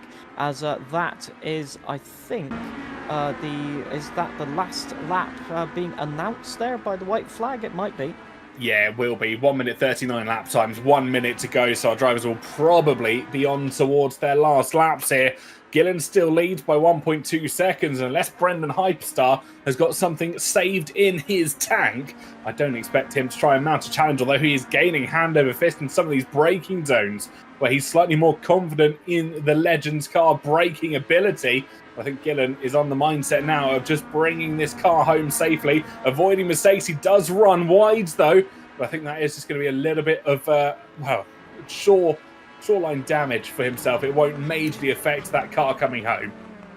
I think it's the dangerous time of the race where you just have to bring it home. It can lead you to just backing off and making a mistake. So yeah, he's just got to carry on his line. He's got enough time in hand to just keep pushing, and if it's a minor mistake, it won't matter too much. As Love 46 overtakes Killer Cleo, who looks to have a few problems on the last lap. Not exactly sure what was going on. But yeah, Alex, around the last turn, he has been consistent this race. That is what has got him the victory. Very good pace, as well as Alex Gillen wins race 2 here at Laguna Seca, and Brendan Hyperstar, will cross the line P2. What could have been if it weren't for all of those collisions? Absolutely. Fantastic racing from all of our drivers. We have got the last few coming up towards the line. Supreme, Matt 212, Aerotech finishes in 6th after his trials and tribulations here at Laguna Seca, with Kamikaze finishing in 7th after a very late spin there. I think he'll be somewhat disappointed after that all unfolded. We've got Car 97 and Punju crossing the line at the same time. Top 97 and Punju, and they'll make their way to the first corner, and I'm very much expecting a little bit of crush here. There we go. A little bit of friendly banter between the two of them. Car number 9 makes their way around the final corner. That'll be El Zindriani in P11. Then Encephalosis and the rest of the field will make their way towards the line. The checkered flag flew. Alex Gillen comes out on top. Yeah, an incredible race, and just demonstrating what we have yet to come as well, with 2 more races here. So the action has been very dramatic, even more dramatic than I thought it would be. But it's probably only going to get more frantic as here we get confirmation of the results. Alex Gillen first place with that wonderful win. Brendan Hyperstar follows him closely home, 1.1 seconds the gap. In the end, with Blueberry P3, a distant P3, but made their way up the order after a few mistakes. Supreme TV, consistent as always, with Matt 212 having a great result this time. Aerotech getting stuck in the midfield, it must be said, with Kamikaze with that late mistake, bumping him down all the way from P4. Unfortunate for him. Sparks in P8, with Punju just behind as well, after I think a few late mistakes, with El Tacoman in P10. El Zindriani and Encephalosis, the last cars on the lead lap, in P11 and P12. Killer Cleo and Tom 97 with Love 46 a lap down, and I missed the last driver. I believe it was Chesnoid Gaming that finished down in P16. Now, John, I just want to bring a mention. So we've got a VIP in the iRacing YouTube chat. Mr. Jimmy Broadbent's come to say hello. He said ban Aero, so I wonder if Aerotech's maybe something. Of course, Carnage and our producers just agreed in the background. But I mean, Jimmy, if you're ever free on a Thursday night and want to come race in what is probably one of the funniest iRacing series there is, apart from Week 13, feel free to come and join us, because we'd love to have you on this series. But John, we've had 2 races already. We've got 2 more to go in these Legends cars, and we are now swapping the asphalt for another dirt road track in, I think, what could be one of the most challenging for our drivers tonight. At this stage, all I have to say is, are you not entertained? Because this is honestly fantastic racing. And yeah, with that dirt road course, Wild West, I mean, it's a perfect description for it, isn't it? And that's exactly what we're going to get as we change surface once again. If the drivers had just been beginning to get a little bit of confidence, it's gone now. Good luck. It certainly is. We've gone from dirt to tarmac, back to dirt, and then we head to asphalt once again to just make themselves a little bit chaotic and confused for the racing environment that they find themselves in. Just a bit of background on the Wild West Motorsport Park. Opened in 2012 in Sparta, Nevada, United States. Unfortunately, closed in 2021. So it's the only track that we're racing here today. And unfortunately, has not survived through the pandemic. and it is going to be a real interesting one, a testing ground for our drivers. It is more usually frequented by off-road dirt trucks, but I think our Legends cars may have something to say about that tonight. Well, if you remember back to the Rallycross week that we had a few weeks ago, the unsafety car was a Legends car. How can I say this expressively? Suspension was basically negative on it, so Yes. the bumps were not handled, is the best way I could describe it. And I think we had a certain somebody driving that unsafety car. I wonder who it could have been. But yeah, it was definitely a very interesting to see them try and drive it. And yeah, very, very tricky. So I'm guessing there's going to be a lot of moments and a lot of saves from our drivers. I'm trying to remember who did the safety or the unsafety car for our... If I remember correctly, it was Nick, but I'm not Yes, it was Nick, who actually isn't here this afternoon. I think he said he was around and available. There we go, in the YouTube chat. Can confirm it was awful. He had a few choice words, a little bit more descriptive than that to describe it, which I unfortunately can't repeat. But yeah, it was a vivid driving experience, let's put it that way. I think our drivers are in for a bit of a shock to the system, both virtually and probably physically as well, if any of them are running some more haptic feedback in their sim racing setups. But what I can confirm, and Punju has given them a little bit of lease of life here, they've all done a custom setup in many aspects to allow the suspension to be a little bit greater than it traditionally would be. Yet there has been about 5 iterations of this setup in development over the week that we've had, and so far the consensus has been for none of the setups, as they all have their little issues with it. There's no way to tune out the fact that you just don't have enough suspension travel. So caution is of the essence, and we're going to have to see who can do that. Shout out to anybody who's done any off-road driving, because they'll be at least a little bit familiar with taking it easy. Then again, this is Creator Series. No, nobody takes it easy around here. If you have done much off-roading, and potentially if you've ever somehow done the Legends off-roading, do let us know in the live chats, wherever you're watching on whoever's YouTube channel or Twitch channel, or even TikTok or Kick or wherever you're watching. Do let us know if you've endured this chaos and this carnage before, because I, for one, cannot wait to see how it does. I've seen a few drivers running practice this afternoon before we got started with the live broadcast, and all I was watching was their cars going up a jump, front nose pitching down, and nose slamming it into the ground. Yeah, it's an interesting way to hunt for lap time. I'm not sure it's the most effective, like the birds just diving their beaks into the ground to look for the worms. But yeah, maybe it won't work over the course of a race stint, as we have footage now. Look at that glorious track. Look at it. It looks so pristine. It won't be in a minute, but it looks okay for the moment. Absolutely. We've got Nick, or Fly By Night as he's more commonly known. Does all the fantastic posters for Creator Series, and we massively thank him for that. We've got a note that he said, the way I can describe the jumps in this thing, sometimes it lands and almost wrecks, and sometimes it lands and actually wrecks. So our drivers have got a treat on their hands for their racing here this afternoon. Rob G. Barker's come into the Twitch chat saying they're off to Donington Park tomorrow for the British Touring Car Championship. Legends will be there as well. They were absolutely fantastic cars to watch, and if you get an opportunity, go watch them. I saw the Legends at Brands Hatch. I've been to the BTCC at Silverstone. It is absolutely fantastic. And I thought that's someone's wheel rolling off, but that's the big wheel in the background as the camera does change focus. Formation laps underway, or reconnaissance laps underway here, and all of our drivers have got to make sure they do not wreck on this opening lap.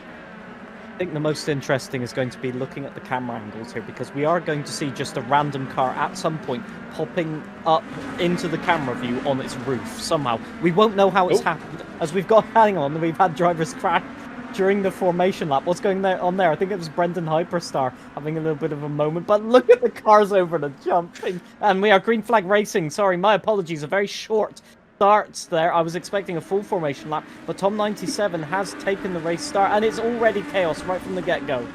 It absolutely is. The cars are making the jumps. Kamikaze, sorry, not Kamikaze. That's going to be Ancephalosis in the dark green number 24. Cars are going spinning left, right, and centre. That's going to be, I believe, Killer Cleo spinning off into the background in the yellow and red car. We've still got lots of battles going on Supreme TV. Punju's on 2 wheels as him and Ancephalosis getting caught up in that tight left-hander.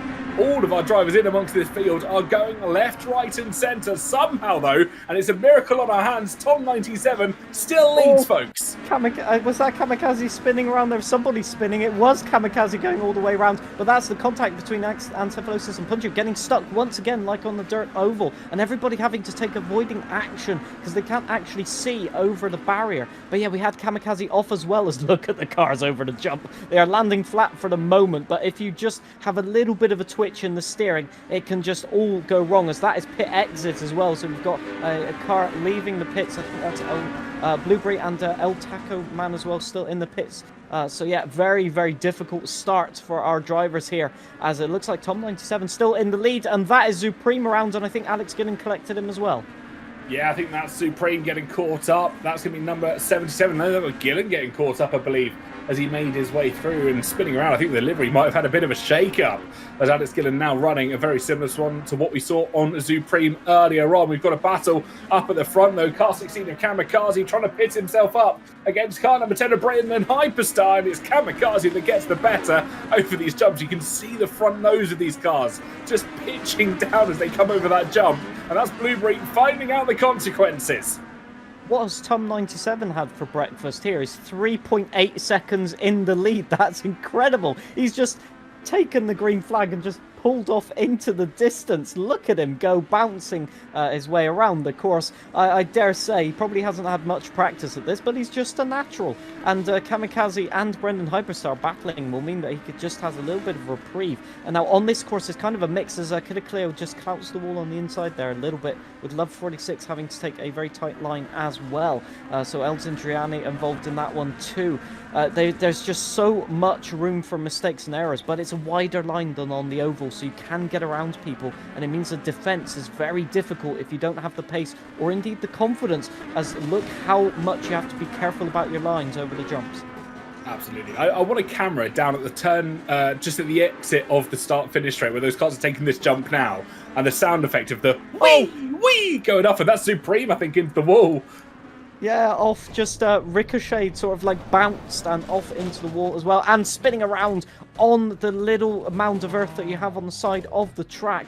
Reversing onto the track, not a good idea after the jumps, but yeah, just got two wheels on the dirt before, and it just bounced the car into spinning around, so it just proves how easy that can be. As Tom97 at the front continues to increase the gap at the moment, although it ebbs and flows quite a bit, as I think Love 46 had an overtake of somebody, I think that was El Taco Man. So yeah, a lot of moves going on, but a lot of people being a lot more cautious this time, as they know it's a long race. And oh, Tom97, can he recover it? Oh. What a recovery. Impressive stuff, it must be said.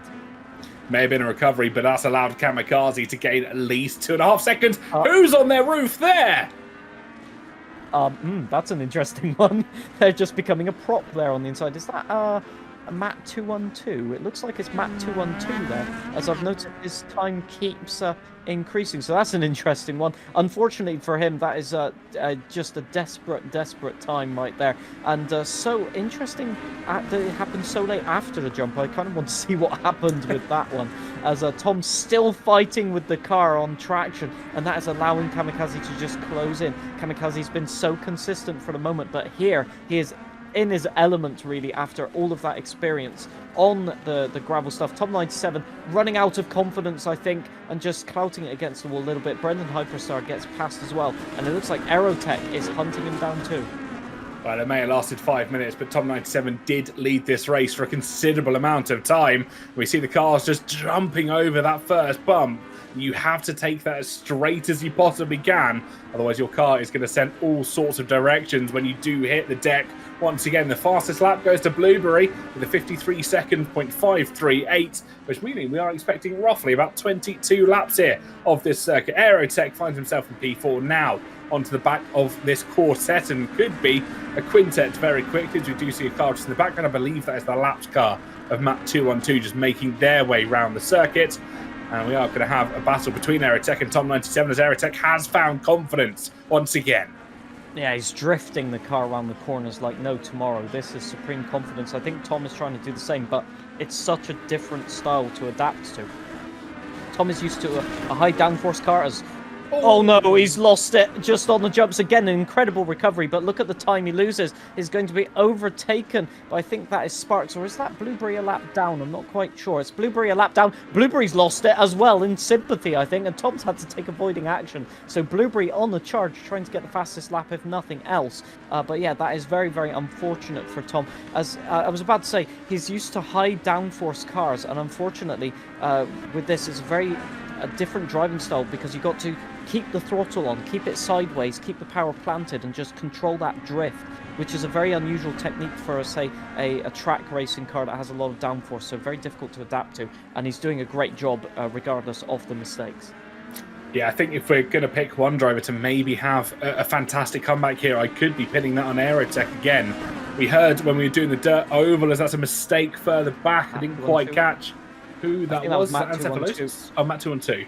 Looks like it. I think that was the livery of his car last race. Oh, Aerotech's off. He's spun around. He's done a 180. Now, can he rejoin? Tom 97 arriving. He's straight into the path of Tom 97. I can't believe it. The two have collided, and now they've got to go about turn again before other people arrive. That's going to bring Sparks in on the action, as well as El Zindriani and Supreme TV a little bit behind.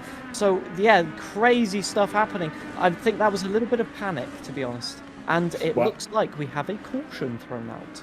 Yep, safety car has been deployed in whatever form that takes, I believe, in the safety truck, making its way out of the pit lane once again. Kamikaze, our race leader, will have the race nullified, and Brendan Hyperstar sits still in P2 Aerotech after what can possibly be described as the worst attempt at a rejoin that I've seen in a very, very long time, just ahead of Tom at 97. I think that's what you call a commentator's curse. It was about 10 seconds after I was praising him on what could be considered a comeback, and it looks like we might just have the safety car coming out as they round this final corner at the top of the hill.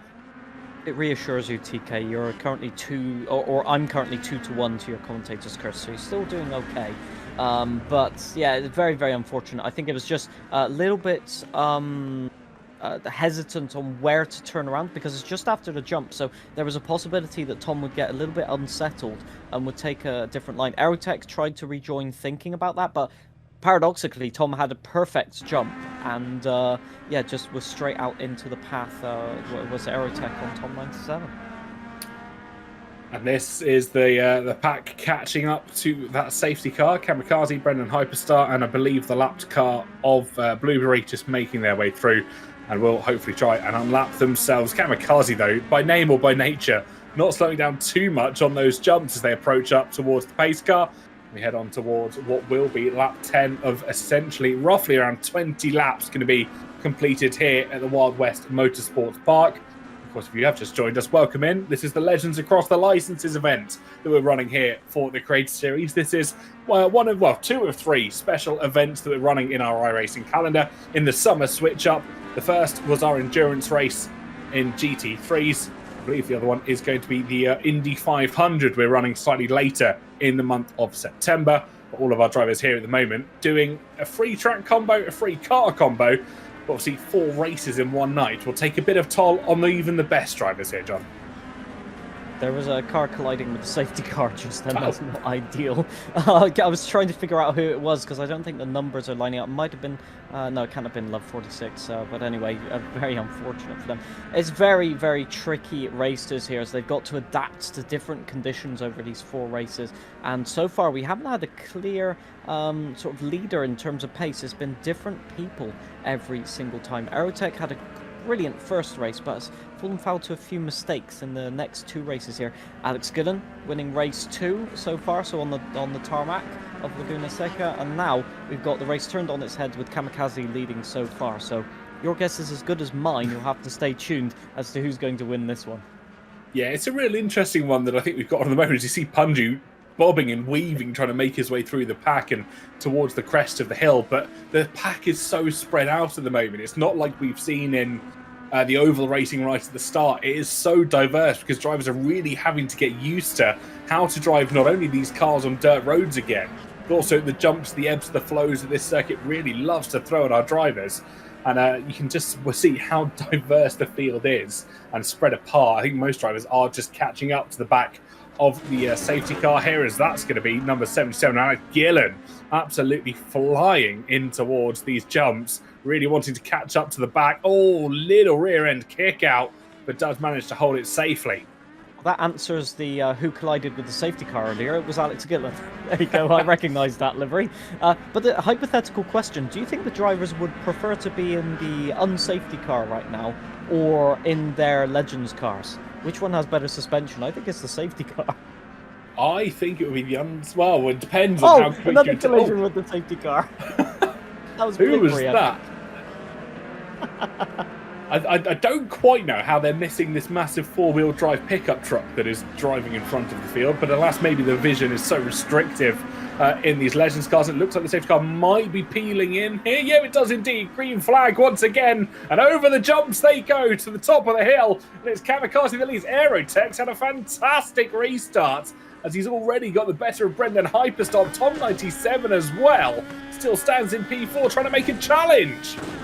Yeah, this is going to be such a difficult restart. Everybody bunched up now. They had the chance to sort of string it out a little bit and get involved in their own personal battles, as Aerotech will want this desperately after that great first race performance. It's now time to battle with Kamikaze. He wanted this during the Rallycross section that we had a few weeks ago. They had a few spats on track, but this will be the big one. They both have good knowledge of this car. It will suit their traits, and Kamikaze will be very much under pressure with this one. As you can see, the roughness on board over these jumps. Zero suspension near enough to absorb these bumps, and Kamikaze has gone for a really big, and Aerotech's off. Aerotech's off in the background. Kamikaze nearly had a big spin. Tom 97 going for a roll, quite literally. That has shaken up the order, as I don't think anybody else has collected. But those two have fallen right to the back of the order.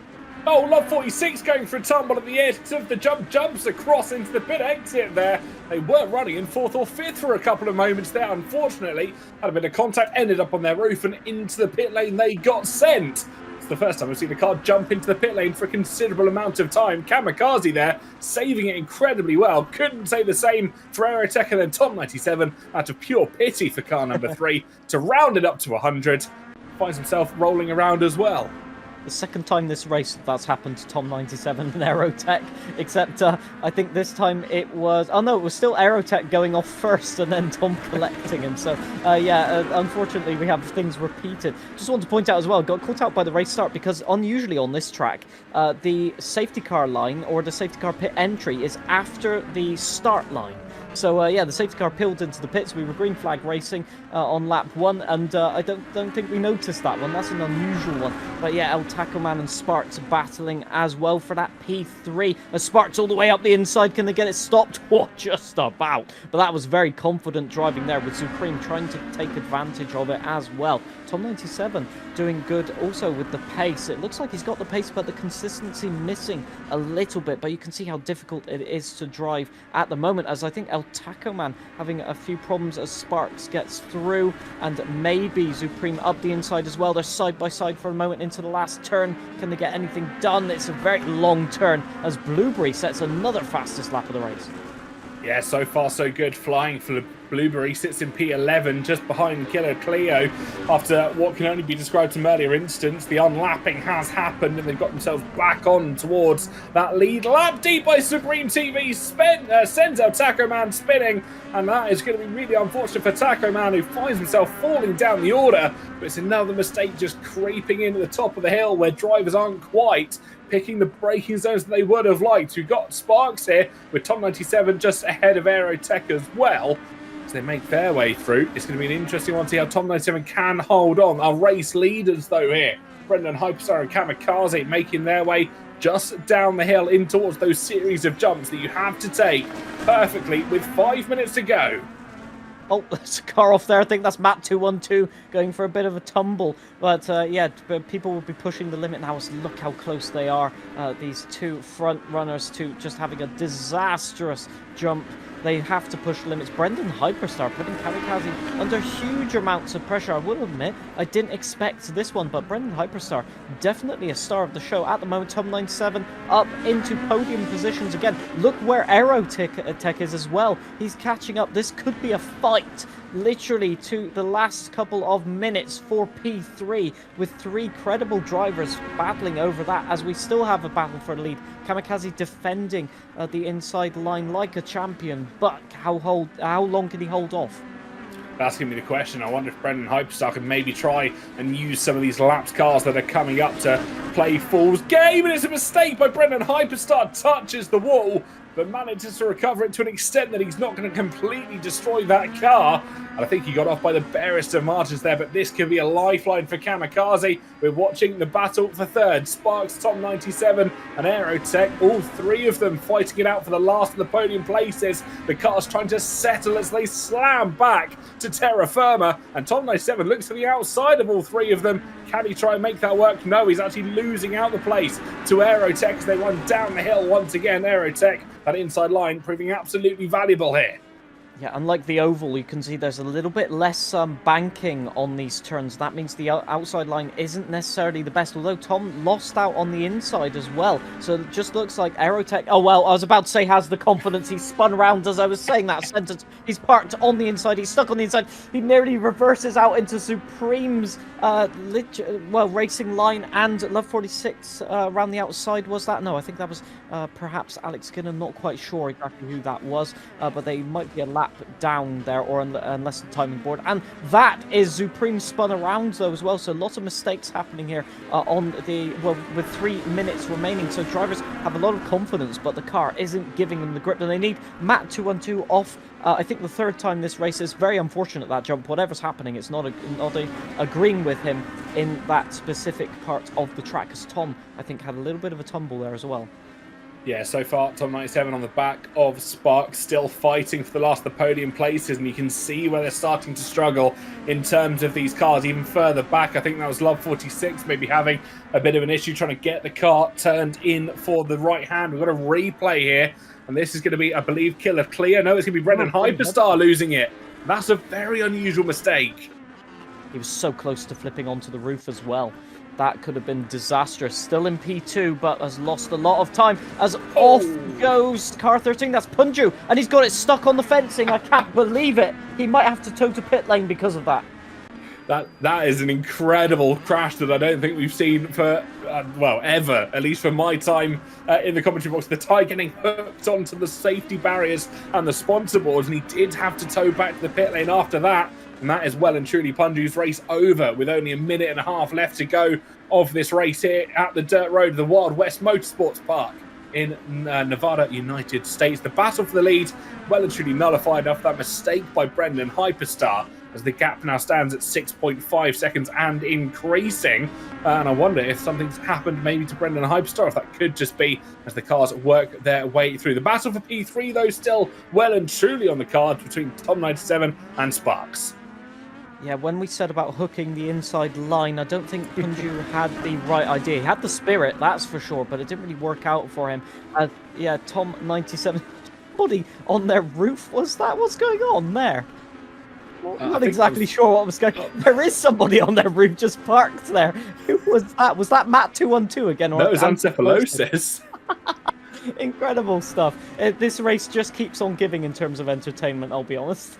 I mean, if we can have a look back at that incident, maybe now, or maybe as we get towards the end, this is what happened to encephalosis, and oh my goodness. Is he racing on a dirt track, or is he competing in the Olympic gymnastics? Because that was spectacular from encephalosis. We are going to see Killer Cleo as well, having a bit of a spin of her own accord. Has managed to get the car pointed the right direction. But back to the race, though. 24 seconds left on our race timer. It's Kamikaze that leads this race as he comes over and might make his way home, as words start to fail me on the third race. 10 seconds to go. That will almost certainly be the end of this race here. We'll await the checkered flag. 5 seconds on the countdown. Kamikaze with comfort and clean air behind him will almost certainly come home to take victory. Alas, any mistakes. Let's not forget, we have Killer Cleo almost acting as a blocker for Kamikaze, but he can see his way home now. He'll make his way towards the checkered flag. Runs up towards the final corner, turns through the left-hander. It will just be all downhill from here to finish off. 6.5 seconds, make that 7 seconds clear. Kamikaze by name, Kamikaze by nature. He'll come up and cross the line first. It's a win for Kamikaze. Somehow he didn't crash after doing that outrageous move over the jump. I don't know how he does it. But Brendan Hyperstar crosses the line P2, as it looks like hopefully no shenanigans for Tom97 across the line. P3, a tremendous result. He's going to be happy with that one, surely. Sparks P4, Aerotech P5 after those mistakes, as I think Sparks has gone rolling off into the pit lane there. And Aerotech does the spin, as he likes to do, with, I think, hang on, who's this stuck Supreme. on? It's like Supreme stuck on the side. He has not completed the race as far as I can tell. Yeah, this is what happened to car number 15. Oh, no. Oh, gets the car tyre hooked as well.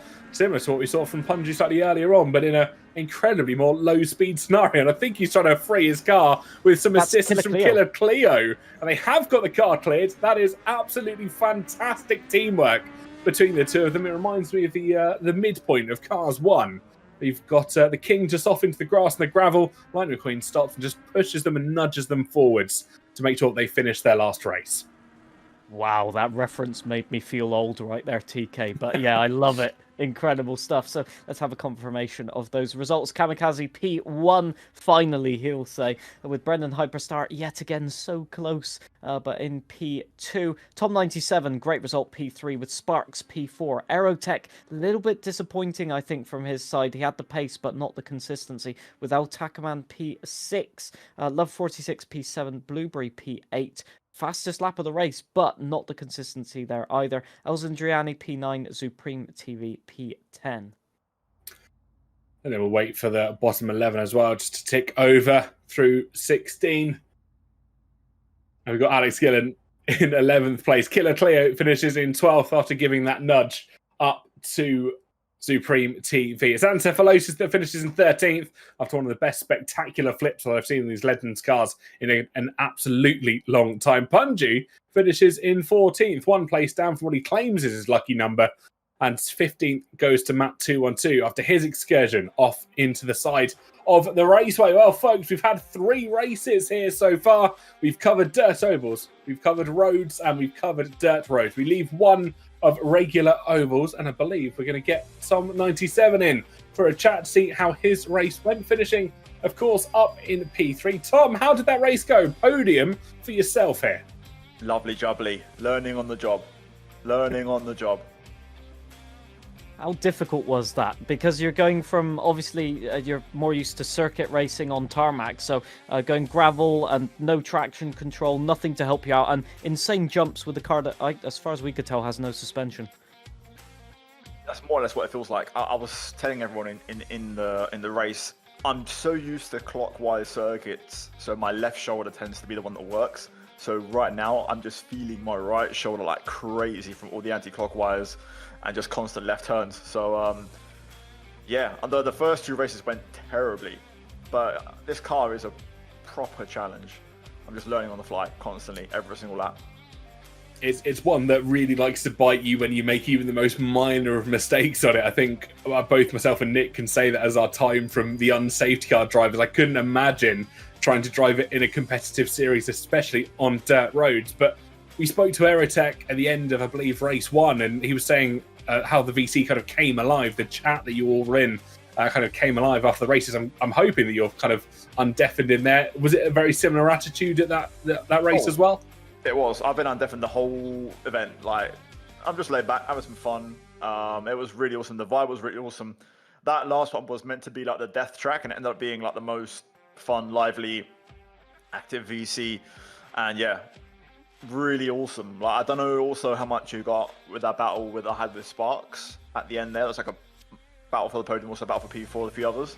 But yeah, Aero in there as well. It was just crazy, constant action.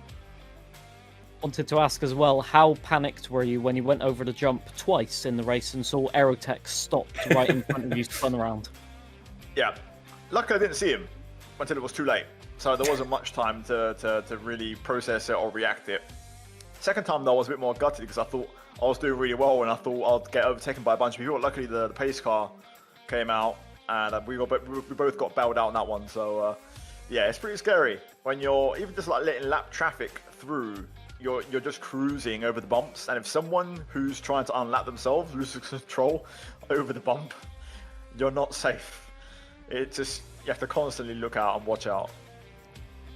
Yeah, absolutely do. And of course, we've got one more round to go, which me and John in the commentary box, I think, thought was the second round up until it wasn't and it became Laguna Seca. Obviously, we head now to Lania Raceway, which is a normal oval racing circuit. How are you feeling about your chances for this one?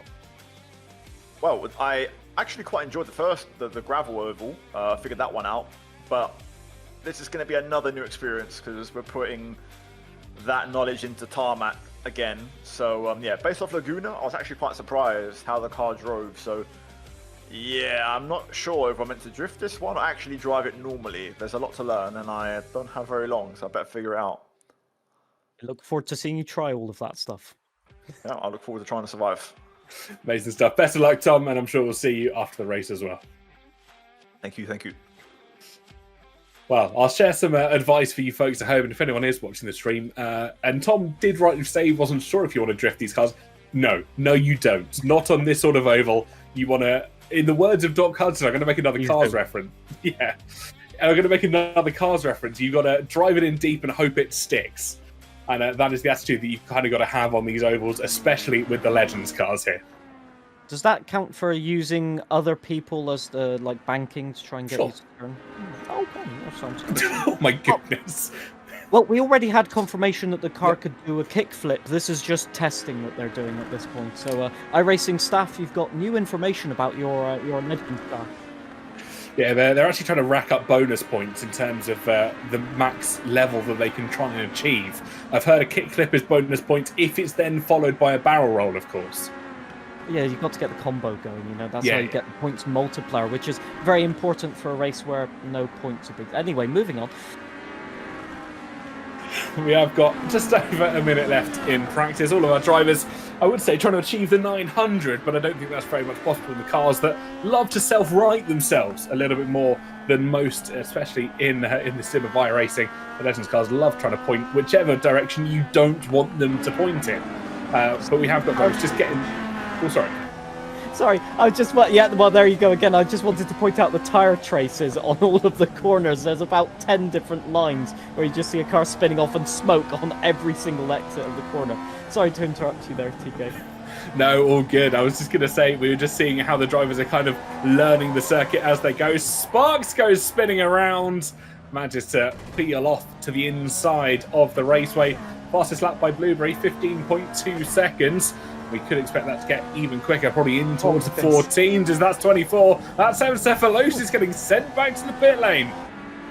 Well, that's a new one. I've never seen that happen on a tarmac oval. That's one way to enter the pits. I think maybe not FIA approved, but we'll have to wait and see on that. Oh my days! Who's that stopped on the track? Was that Alex Gillen, or have we had a livery change again? Maybe it was Tom 97 actually. I think that's going to go one of those videos, the biggest motorsport jump scares that we've seen this week. If none of these videos end up in iRacing Idiots of the Week as well, I'll be slightly disappointed. As we have got all of our cars getting themselves gridded up to go racing. It'll be standard formation run and a rolling start here at Lancia National Speedway, or Caffeine and Octane's Lancia Lania Raceway for sponsorship reasons. I've got that slightly wrong. Based in Georgia in the United States, just across the road from Road Atlanta. Iconic location, that's for sure. Again, very iconic in terms of the just entire motorsports industry that's around that. So, yeah, I definitely would say a fan favorite with the short course tracks, that's for sure. And we've got a high turnout today in the audience. That's good, both online and indeed on track. And I'd love to say also that the sort of sunset vibe that we've got going on is very nice to see as well. Yeah, it's a beautiful sunset that we've got here at Lania, and it's interesting that this track has a bit of a famed history. We've got the formation lap about to get underway, and the 20 minutes will start. They've hosted 17 NASCAR Southeast Series races between 1991 and 2004.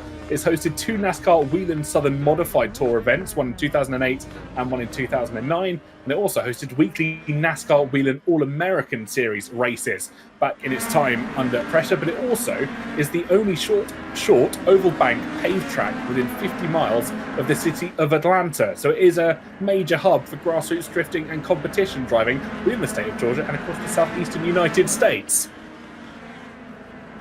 I'm amazed by the information right there. That is just an incredible history of this track. And we're about to make history today as well by, I think, the amount of crashing that we're about to have. Because I'm seeing a lot of drivers right now that even on the formation lap are being a bit tentative right now. This might be an interesting race start, but I'll be waiting for the safety truck to roll into the pits. It's quite a late turn into the pits. Will we see it this lap?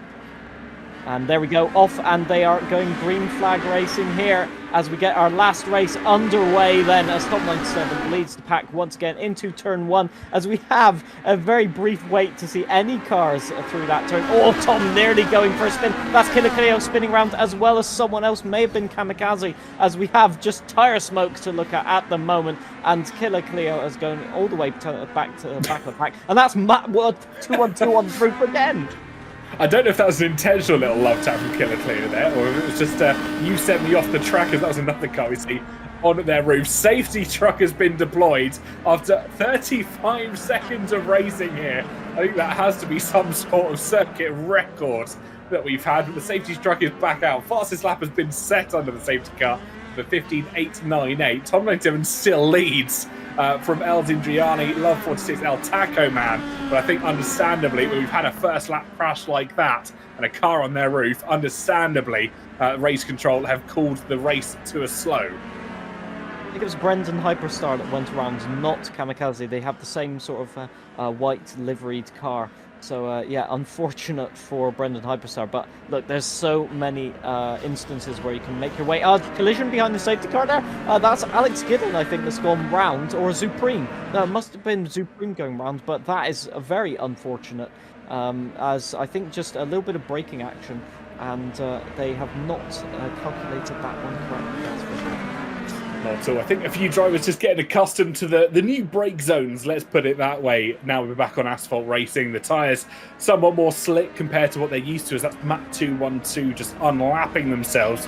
Of course, it is an incredibly short lap time here of only about 15 or 16 seconds so far. I expect that to get slightly quicker as we get ready to go racing, and the fuel level wears down. 59 laps is the approximate race distance, just because of how short the circuit is, sitting at only, I believe, 0.375 miles. That's 0.604 kilometers for those that use that measurement version. There's 4 turns, as we alluded to earlier. It started as a dirt track, now paved in the mid-1980s, and now hosts some fantastic racing for you to go watch if you live in the southeastern United States. Green flag racing once again as Tom 97 gets us underway. El Zindriani trying to defend P2. That's El Tacoman on the outside, and very much to the outside is Sparks there, as a few collisions in the background. I think Love 46 getting involved in that one, and down goes Blueberry down the order, and Brendan Hyperstar once again has got involved in collision, as that's half of the field in the background. I think I saw sideways right there. That was a crazy crash. Killer Cleo, I think Supreme getting caught up, Kamikaze and Aerotech and Punju in that one as well. So a lot of fast drivers falling in that one, sadly, as El Tacoman has overtaken Tom 97 and all of that for the race lead.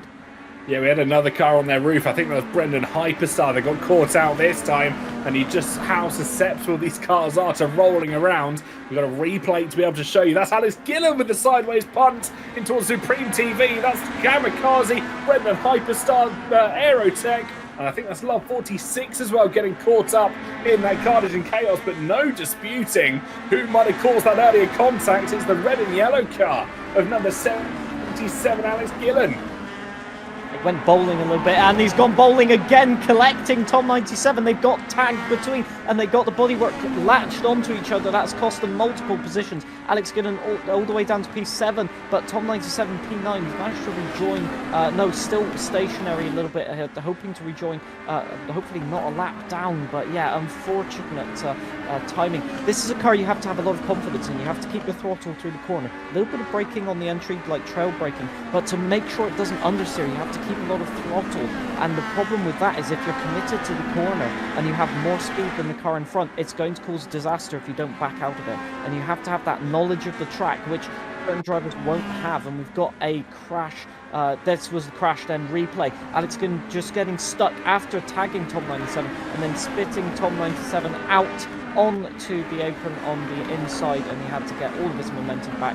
As now I think this is Punju just getting overtaken. Oh, that's Killer Cleo stationary on track. That's because it caused chaos in the midfield, and that sparks all the way round as well. And oh, and he's coming out in front of some of the front runners as well, and we have a caution thrown as a lot of drivers had to take avoiding action there, sadly. There's no way to rejoin safely on this track as far as I can see.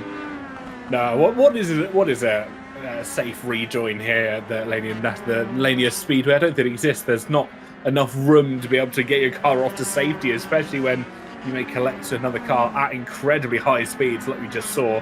And it was Sparks that unfortunately falls down the order as a result. Again, incredible bobbing and weaving by a considerable number of our drivers, just avoiding the cars that suddenly become stationary in front of you. And it's a real technique and a real art to master for those that manage to do it effectively. There's El Taco Man now that leads from El Zindriani. Ancephalosis sits in P3 as we do watch, I believe that's Killer Cleo, going to get themselves unlapped in the very easy to spot yellow and red liveried car. And this will be Brendan Hyperstart making his way through, as he is 3 laps down at the moment, but could try and make some of those back. I wonder how much he'll be able to do whilst the safety car is still deployed. Good news for Brendan Hyperstar is he won't have cold tyres at the restart, at least. Unfortunately, it does mean that he needs to catch positions up. I think that's Punju going around as well, trying to catch up. No, that isn't Punju. It was Punju, but I don't think he realises he's not lapped. Well, that's an interesting one. He's taken the race lead. I'm sure perfectly legal. FIA approved. No worries about that. The Creator Series approved as well. We like to see those kind of shenanigans. But he has told him. Nobody's told him, and he's about to put a lap on everybody else. This might be an interesting one in the steward's office. Yeah, you can see the time still increasing to El Taco Man. It does now drop again. I think someone has told Punju. We have been told that the FIA have let him know in the background that Punju has just essentially taken the race lead of everybody by speeding off. And it is sometimes easy to do. We don't have our usual race control sat in the behind the scenes for this race. So some drivers do quite often ask for clarification whether they're lapped or not. And Punju just dropped back through the order. There we go. That is good sportsmanship from Punju, realising that he made a mistake and then has managed to pull back into roughly whereabouts he was as the rest of the field start to sort themselves out as well. Got to admire that as we have green flag racing once again. Punju and immediately collision and Cephalosis and Alex Gillen going for a little bit of side-by-side contact, but they managed to sort it out as Aerotech making up a few positions to P7 as well. Kamikaze making up to a position to P5, so he's come out of nowhere to regain and overtake Ancephalosis, who's been forced to the outside right now as El Tacoman still leads this race. El Zindrani holding on for dear life in second place. As look at Alex Gidden, really racy, but he's been a little bit argy-bargy for the moment. Matt 212 having a good race as well. He was on his roof earlier, so that just shows how the racing can take a turn. As we got 3 wide now between, I think that's El Zindrani, Matt 212 and Kamikaze. As it looks like Kamikaze gets the better of Alex Gillen in there, but Alex Gillen will go for the dive right there. You saw on the inside and gets Kamikaze back, so the fighting continues.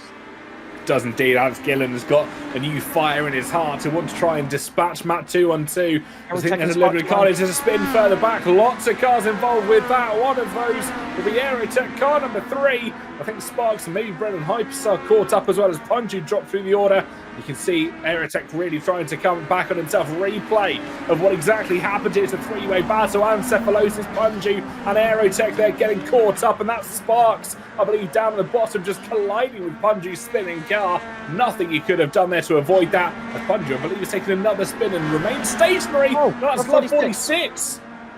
Yeah, just a collision there, just trying to get back up to speed, and Aerotech just sideswiped, I think, is the perspective from our camera view in any case. And that was Alex Gillen, and I think that was Matt 212 having a little bit of contact, and Kamikaze has spun around Alex Gillen there in vengeance for other drivers right there. Alex won't be happy about that one. But the argy-bargy was always going to result in that at some point, and luckily he's got going again as the gap at the front extends a little bit. So hopefully everybody's sorting themselves out as Tom Line 7 moves up to P10 now. So I think Punju's had a little bit of a spin. Killer Cleo off as well, hopefully rejoins safely, but we'll have to get back up to speed. Carnage is still happening. Yeah, this is the sort of moment in the race. This is only 15 seconds long. The best lap time at the moment in the low 15 seconds. That's not 1 minute 15, that's 15 seconds by itself. And when you start to drop off the pack, even if that's a second a lap, it's only going to be about 7 or 8 seconds until the drivers really start to catch you up if you make more than one mistake. We're seeing car number 9, that's going to be, I believe, that's Punju getting the better of Killer Cleo as everybody just tries to shuffle through the order, as Matt 212 also getting involved. And they try and dispatch it. It's LG Andriani, my apologies, in car number 9, all the way up at the top as Matt 212 trying to hold on for dear life. And that's the lapped car of Punju, who's getting involved in this battle when he probably shouldn't be. Yeah, but look at Punju teaching Matt 212 something. This is the first time that we've seen this line overtaking El Zindriani, at least, well, not on track position, but oh no, that was for track position. No, I take that back. Punju's showing him that the outside line can actually keep the momentum. So we've seen a lot of drivers take the racing line, like you can see there, down to the inside. But look at the amount of momentum that Punju has.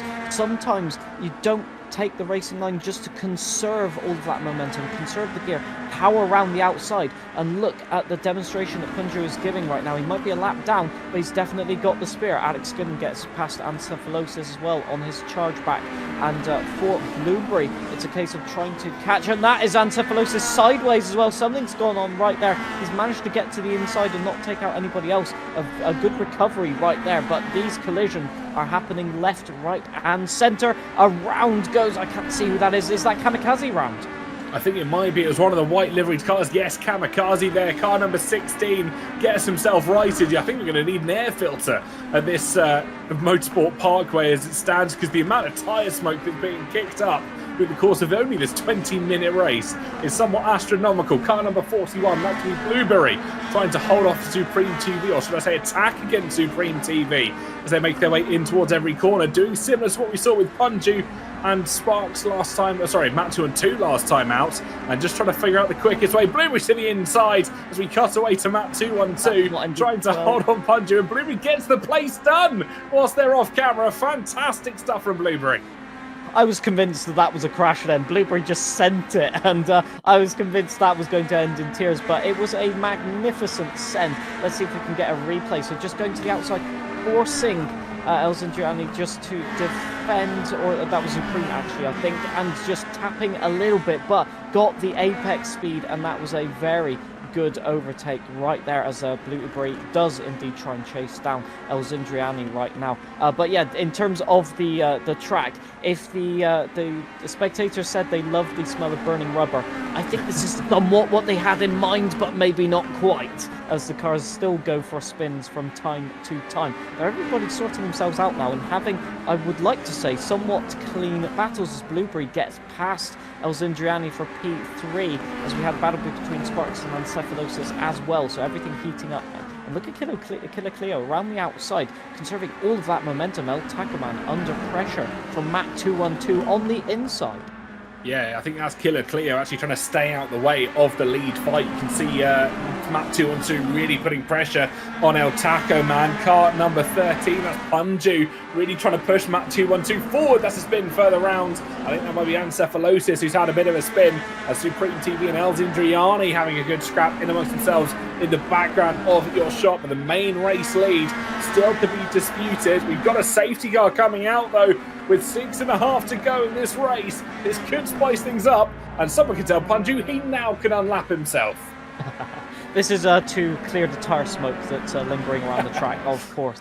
That's the official reason for the unsafety car, as we say. As look at the people clearing laps down. I think that's Killer Cleo and is that Brendan Hyperstar? Yes, he had a lap to clear from earlier. So we've got quite a few cars going around. Love 46 sadly out of the race, it looks like. Ancephalosis clearing a lap as well, as far as I can see. Or is that another car?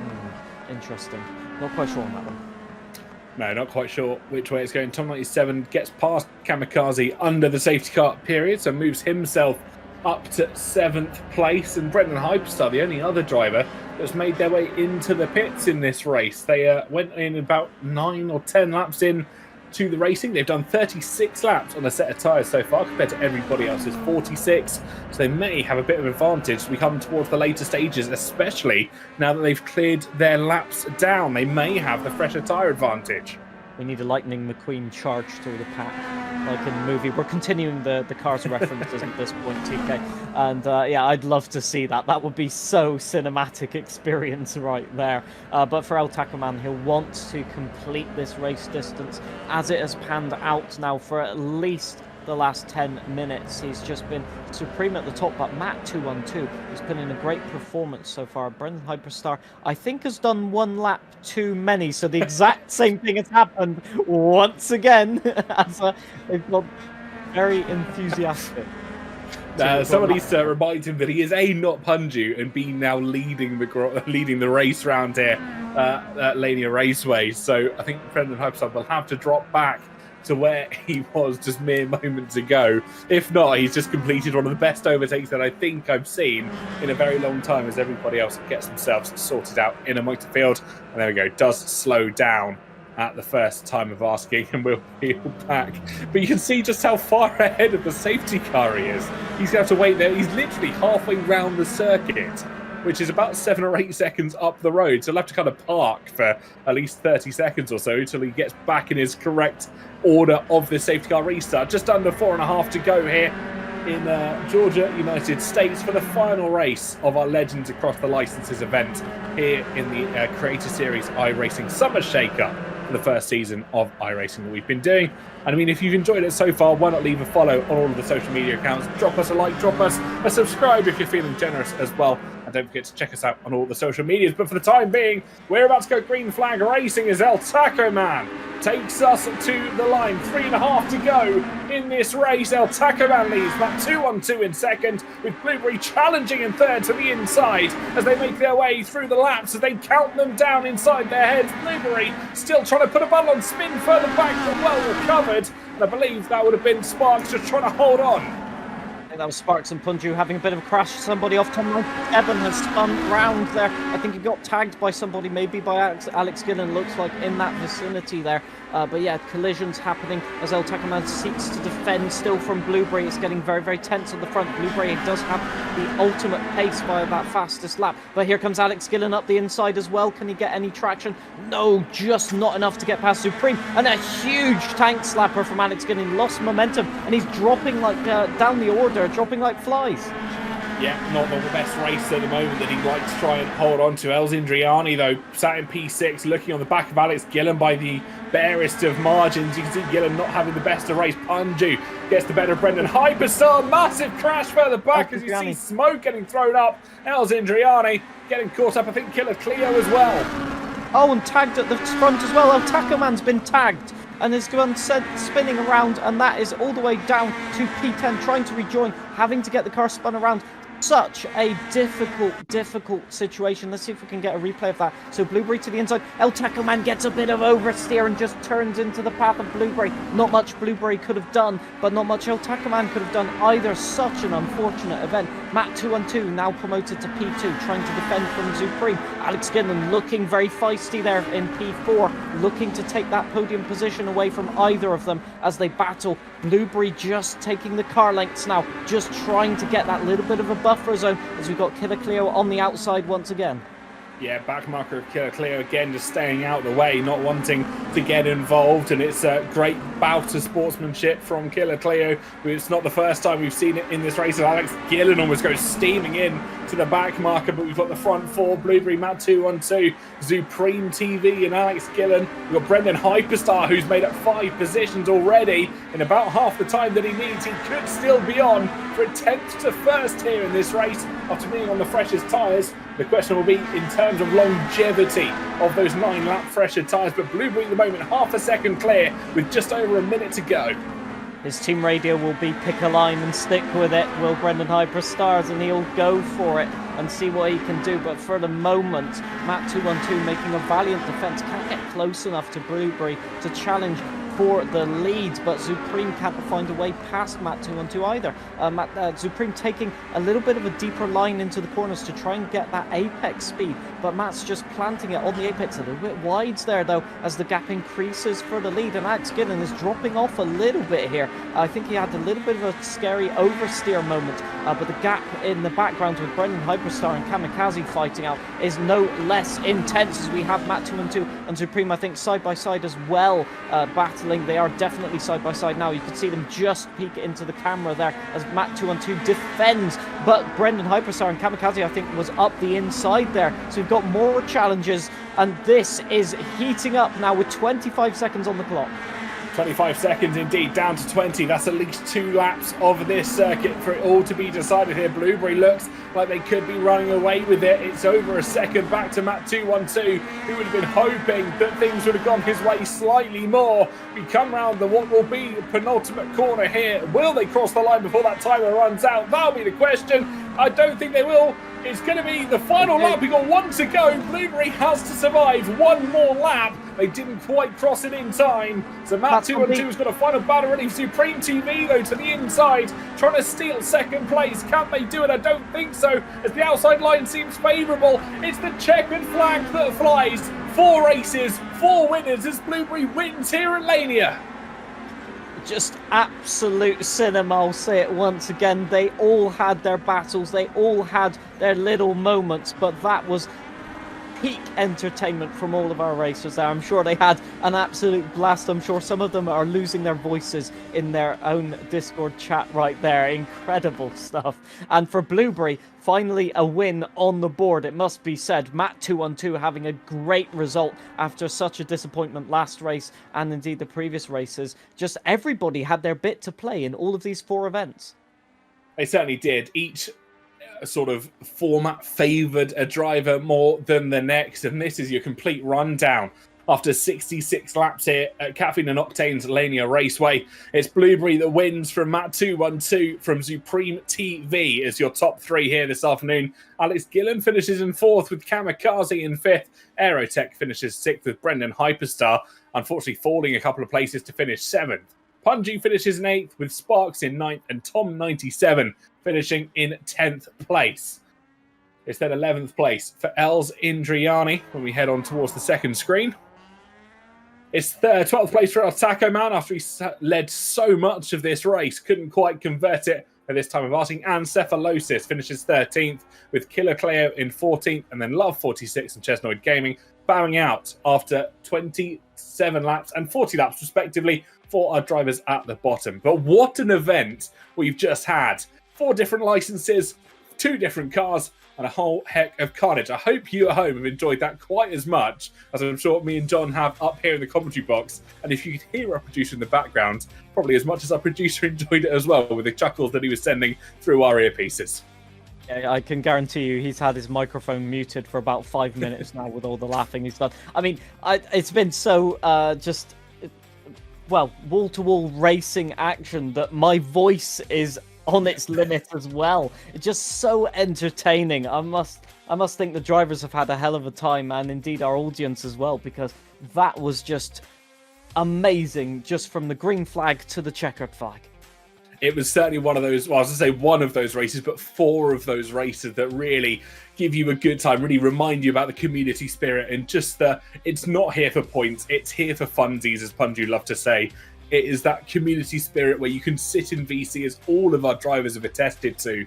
They can have a laugh, have a giggle, as quite possibly things go wrong in the most dramatic fashion, as we saw with those accidental wave arounds for Punju and Brendan Hyperstar there at the Oval.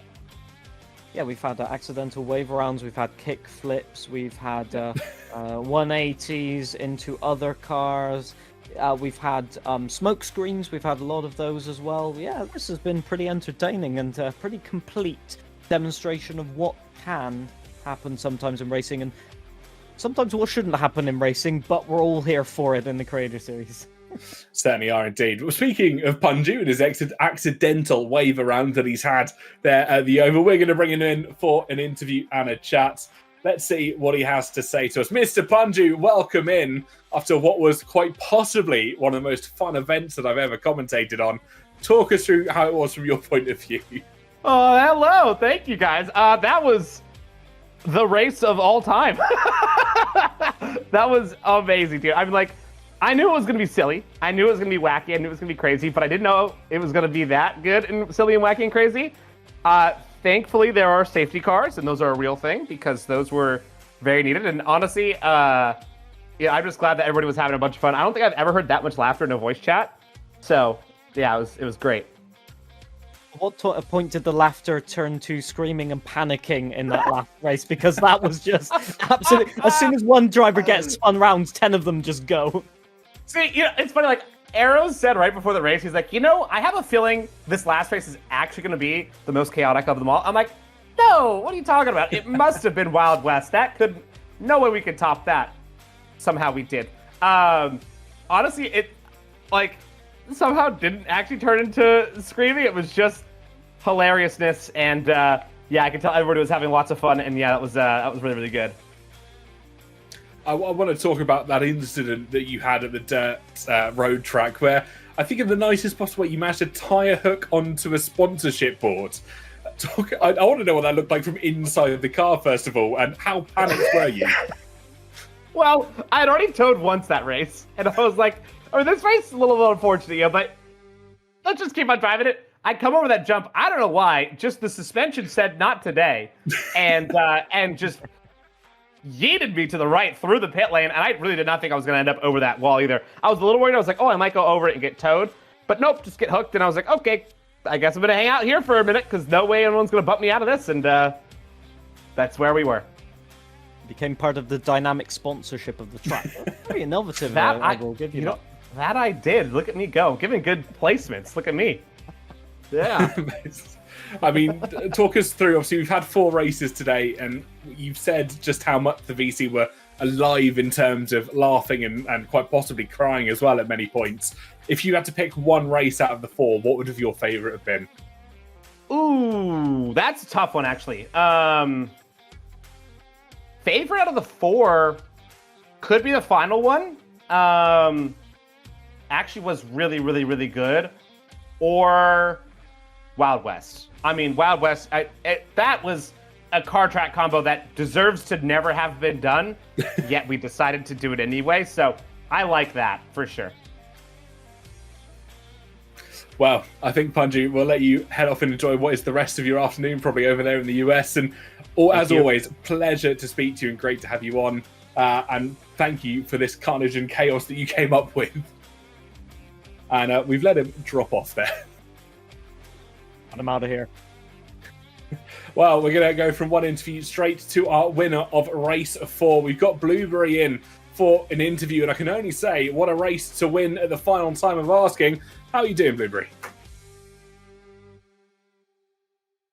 They're muted, sadly. Let's see if they can unmute. I think they're interacting still with... Hello? There we go. Hello. Sorry. I feel fantastic. That was an amazing race. I mean, it was a little bit frustrating, you know, halfway through, but it is what it is. I ended up taking home the win at the end. I knew that, like, once I got up into the 3rd and then the yellow flag came out, that, like, you know, I was watching myself that the timing go down, and I was like... And it was just like, yeah, I feel like I can get this. If I wasn't going to get Wild West, I was going to get this one. You know, I was a second faster there, and then I was about 3 tenths faster here. So, yeah, I'm pretty excited to finally get a win in here. how difficult was it to maintain your composure? Because, you know, last opportunity, last chance to grasp the victory, and you had to go for it. Yeah, when the yellow flag came out, I was pretty nervous that, because like the second run, that was the longer run, I was like, okay, I'm in a flow state, I think I can get this. And then, you know, the yellow flag came out, I'm like, I'm gonna lose my composure. But no, it held together. I had one little mistake at the end, but it wasn't like death. It wasn't, you know, complete death. Talk us through what it must have been like, because we've spoken to a number of drivers this evening about how the races were, but what I really want to know, especially from a driver's point of view, going from that mix of asphalt to dirt back to asphalt again, was that really putting a bit of a challenge for you as drivers to have to adapt to different road surfaces? To me, honestly, not really, because I mean, I did a lot of practice, and Dirt Legends, Wild West is kind of something that I'm very familiar with. The only thing I really didn't have too much practice with was Laguna Seca, and I really don't like the Legends car on road. It kind of drives backwards to what I'm used to. Well, certainly displayed the pace for that, that's for sure. You had the pace, I think, on all circuits, to be honest. I see that fastest lap cropping up multiple times a race with your name on it. So was the charge back through the pack sometimes really entertaining, or were you happy to finally be at the front of the field at the end of that last race? I think once I got to the front, it was a lot less stressful. You know, the girls back at Dog Bunks gave me a fantastic car to run. And I'm sure Diesel's absolutely screaming her head off in the Discord right now, celebrating. Amazing stuff. Well, it's been a pleasure to talk to you, Blueberry, and congratulations once again on a race win Thank right you. at the end there. I'm sure that won't be the last time we see you take the top step. We'll see it again. Amazing stuff. Fantastic stuff, Blueberry. Thanks for coming to chat to us. Wow, what a pleasure to speak to our race winner there in race 4. And I think slightly optimistic as to some future endeavours in terms of racing. The crew back behind supporting her must be, overjoyed. That's the word I was looking for as the result there in the final time of asking. Yeah, Last gasp for victory, and I think a lot of them wanted it. Matt 212 so close as well, but you know, I think there was a little bit for everybody in there, and you just had to be a little bit lucky as well to get yourself in the right place at the right time for your expertise of driving. Certain drivers managed it, other drivers got a little bit unlucky, and that's the beauty of racing. You can never determine exactly what's going to happen, especially not this week. No, I think this week probably takes the cake on unpredictability in the grand scheme of races that we run here in the Crate Series on multiple disciplines over the course of various seasons as well. But I think drivers can now calm down and go back to some more regularly scheduled entertainment and racing as we go back to more traditional forms of output. Let's probably put it that way for some rest of the season. We head, of course, next week to LMP2 cars at Road Atlanta, literally a hop, skip and a jump just across from where we were mere moments ago. So drivers will not have to go far in their camper vans if they wish to go racing that next time out, but probably in slightly more powerful cars. But John, it's been a pleasure to have you alongside as well, as always. Where can the lovely people at home check you out if they haven't done so already? Well, my username is amusing, and yeah, you can usually find me wrapped around a tree in various cars. Anyway, my commentary is at this point better than my driving. Oh dear me. But moving on from that very swiftly, TK, where can they find you? You can check me out on social media at They Call Me TK on pretty much every single social media. If you want to check out the Creator Series social medias, they're just above our heads: Instagram, Twitter, YouTube, or Twitch. That's all at Creator Series. GG, or just Creator Series on Twitch for ourselves. If you're watching and not following, why not give us a follow as well? That'd be much appreciated. And then, of course, you will never miss another race that we do here on the channel. And go check out our producer as well in the background, Gareth Allen TV, on every single social media. It's always fantastic to have him in the behind-the-scenes role. But until we see you next time out for LMP2 Cars at Road Atlanta, thank you so much for watching. Have a good night and God bless.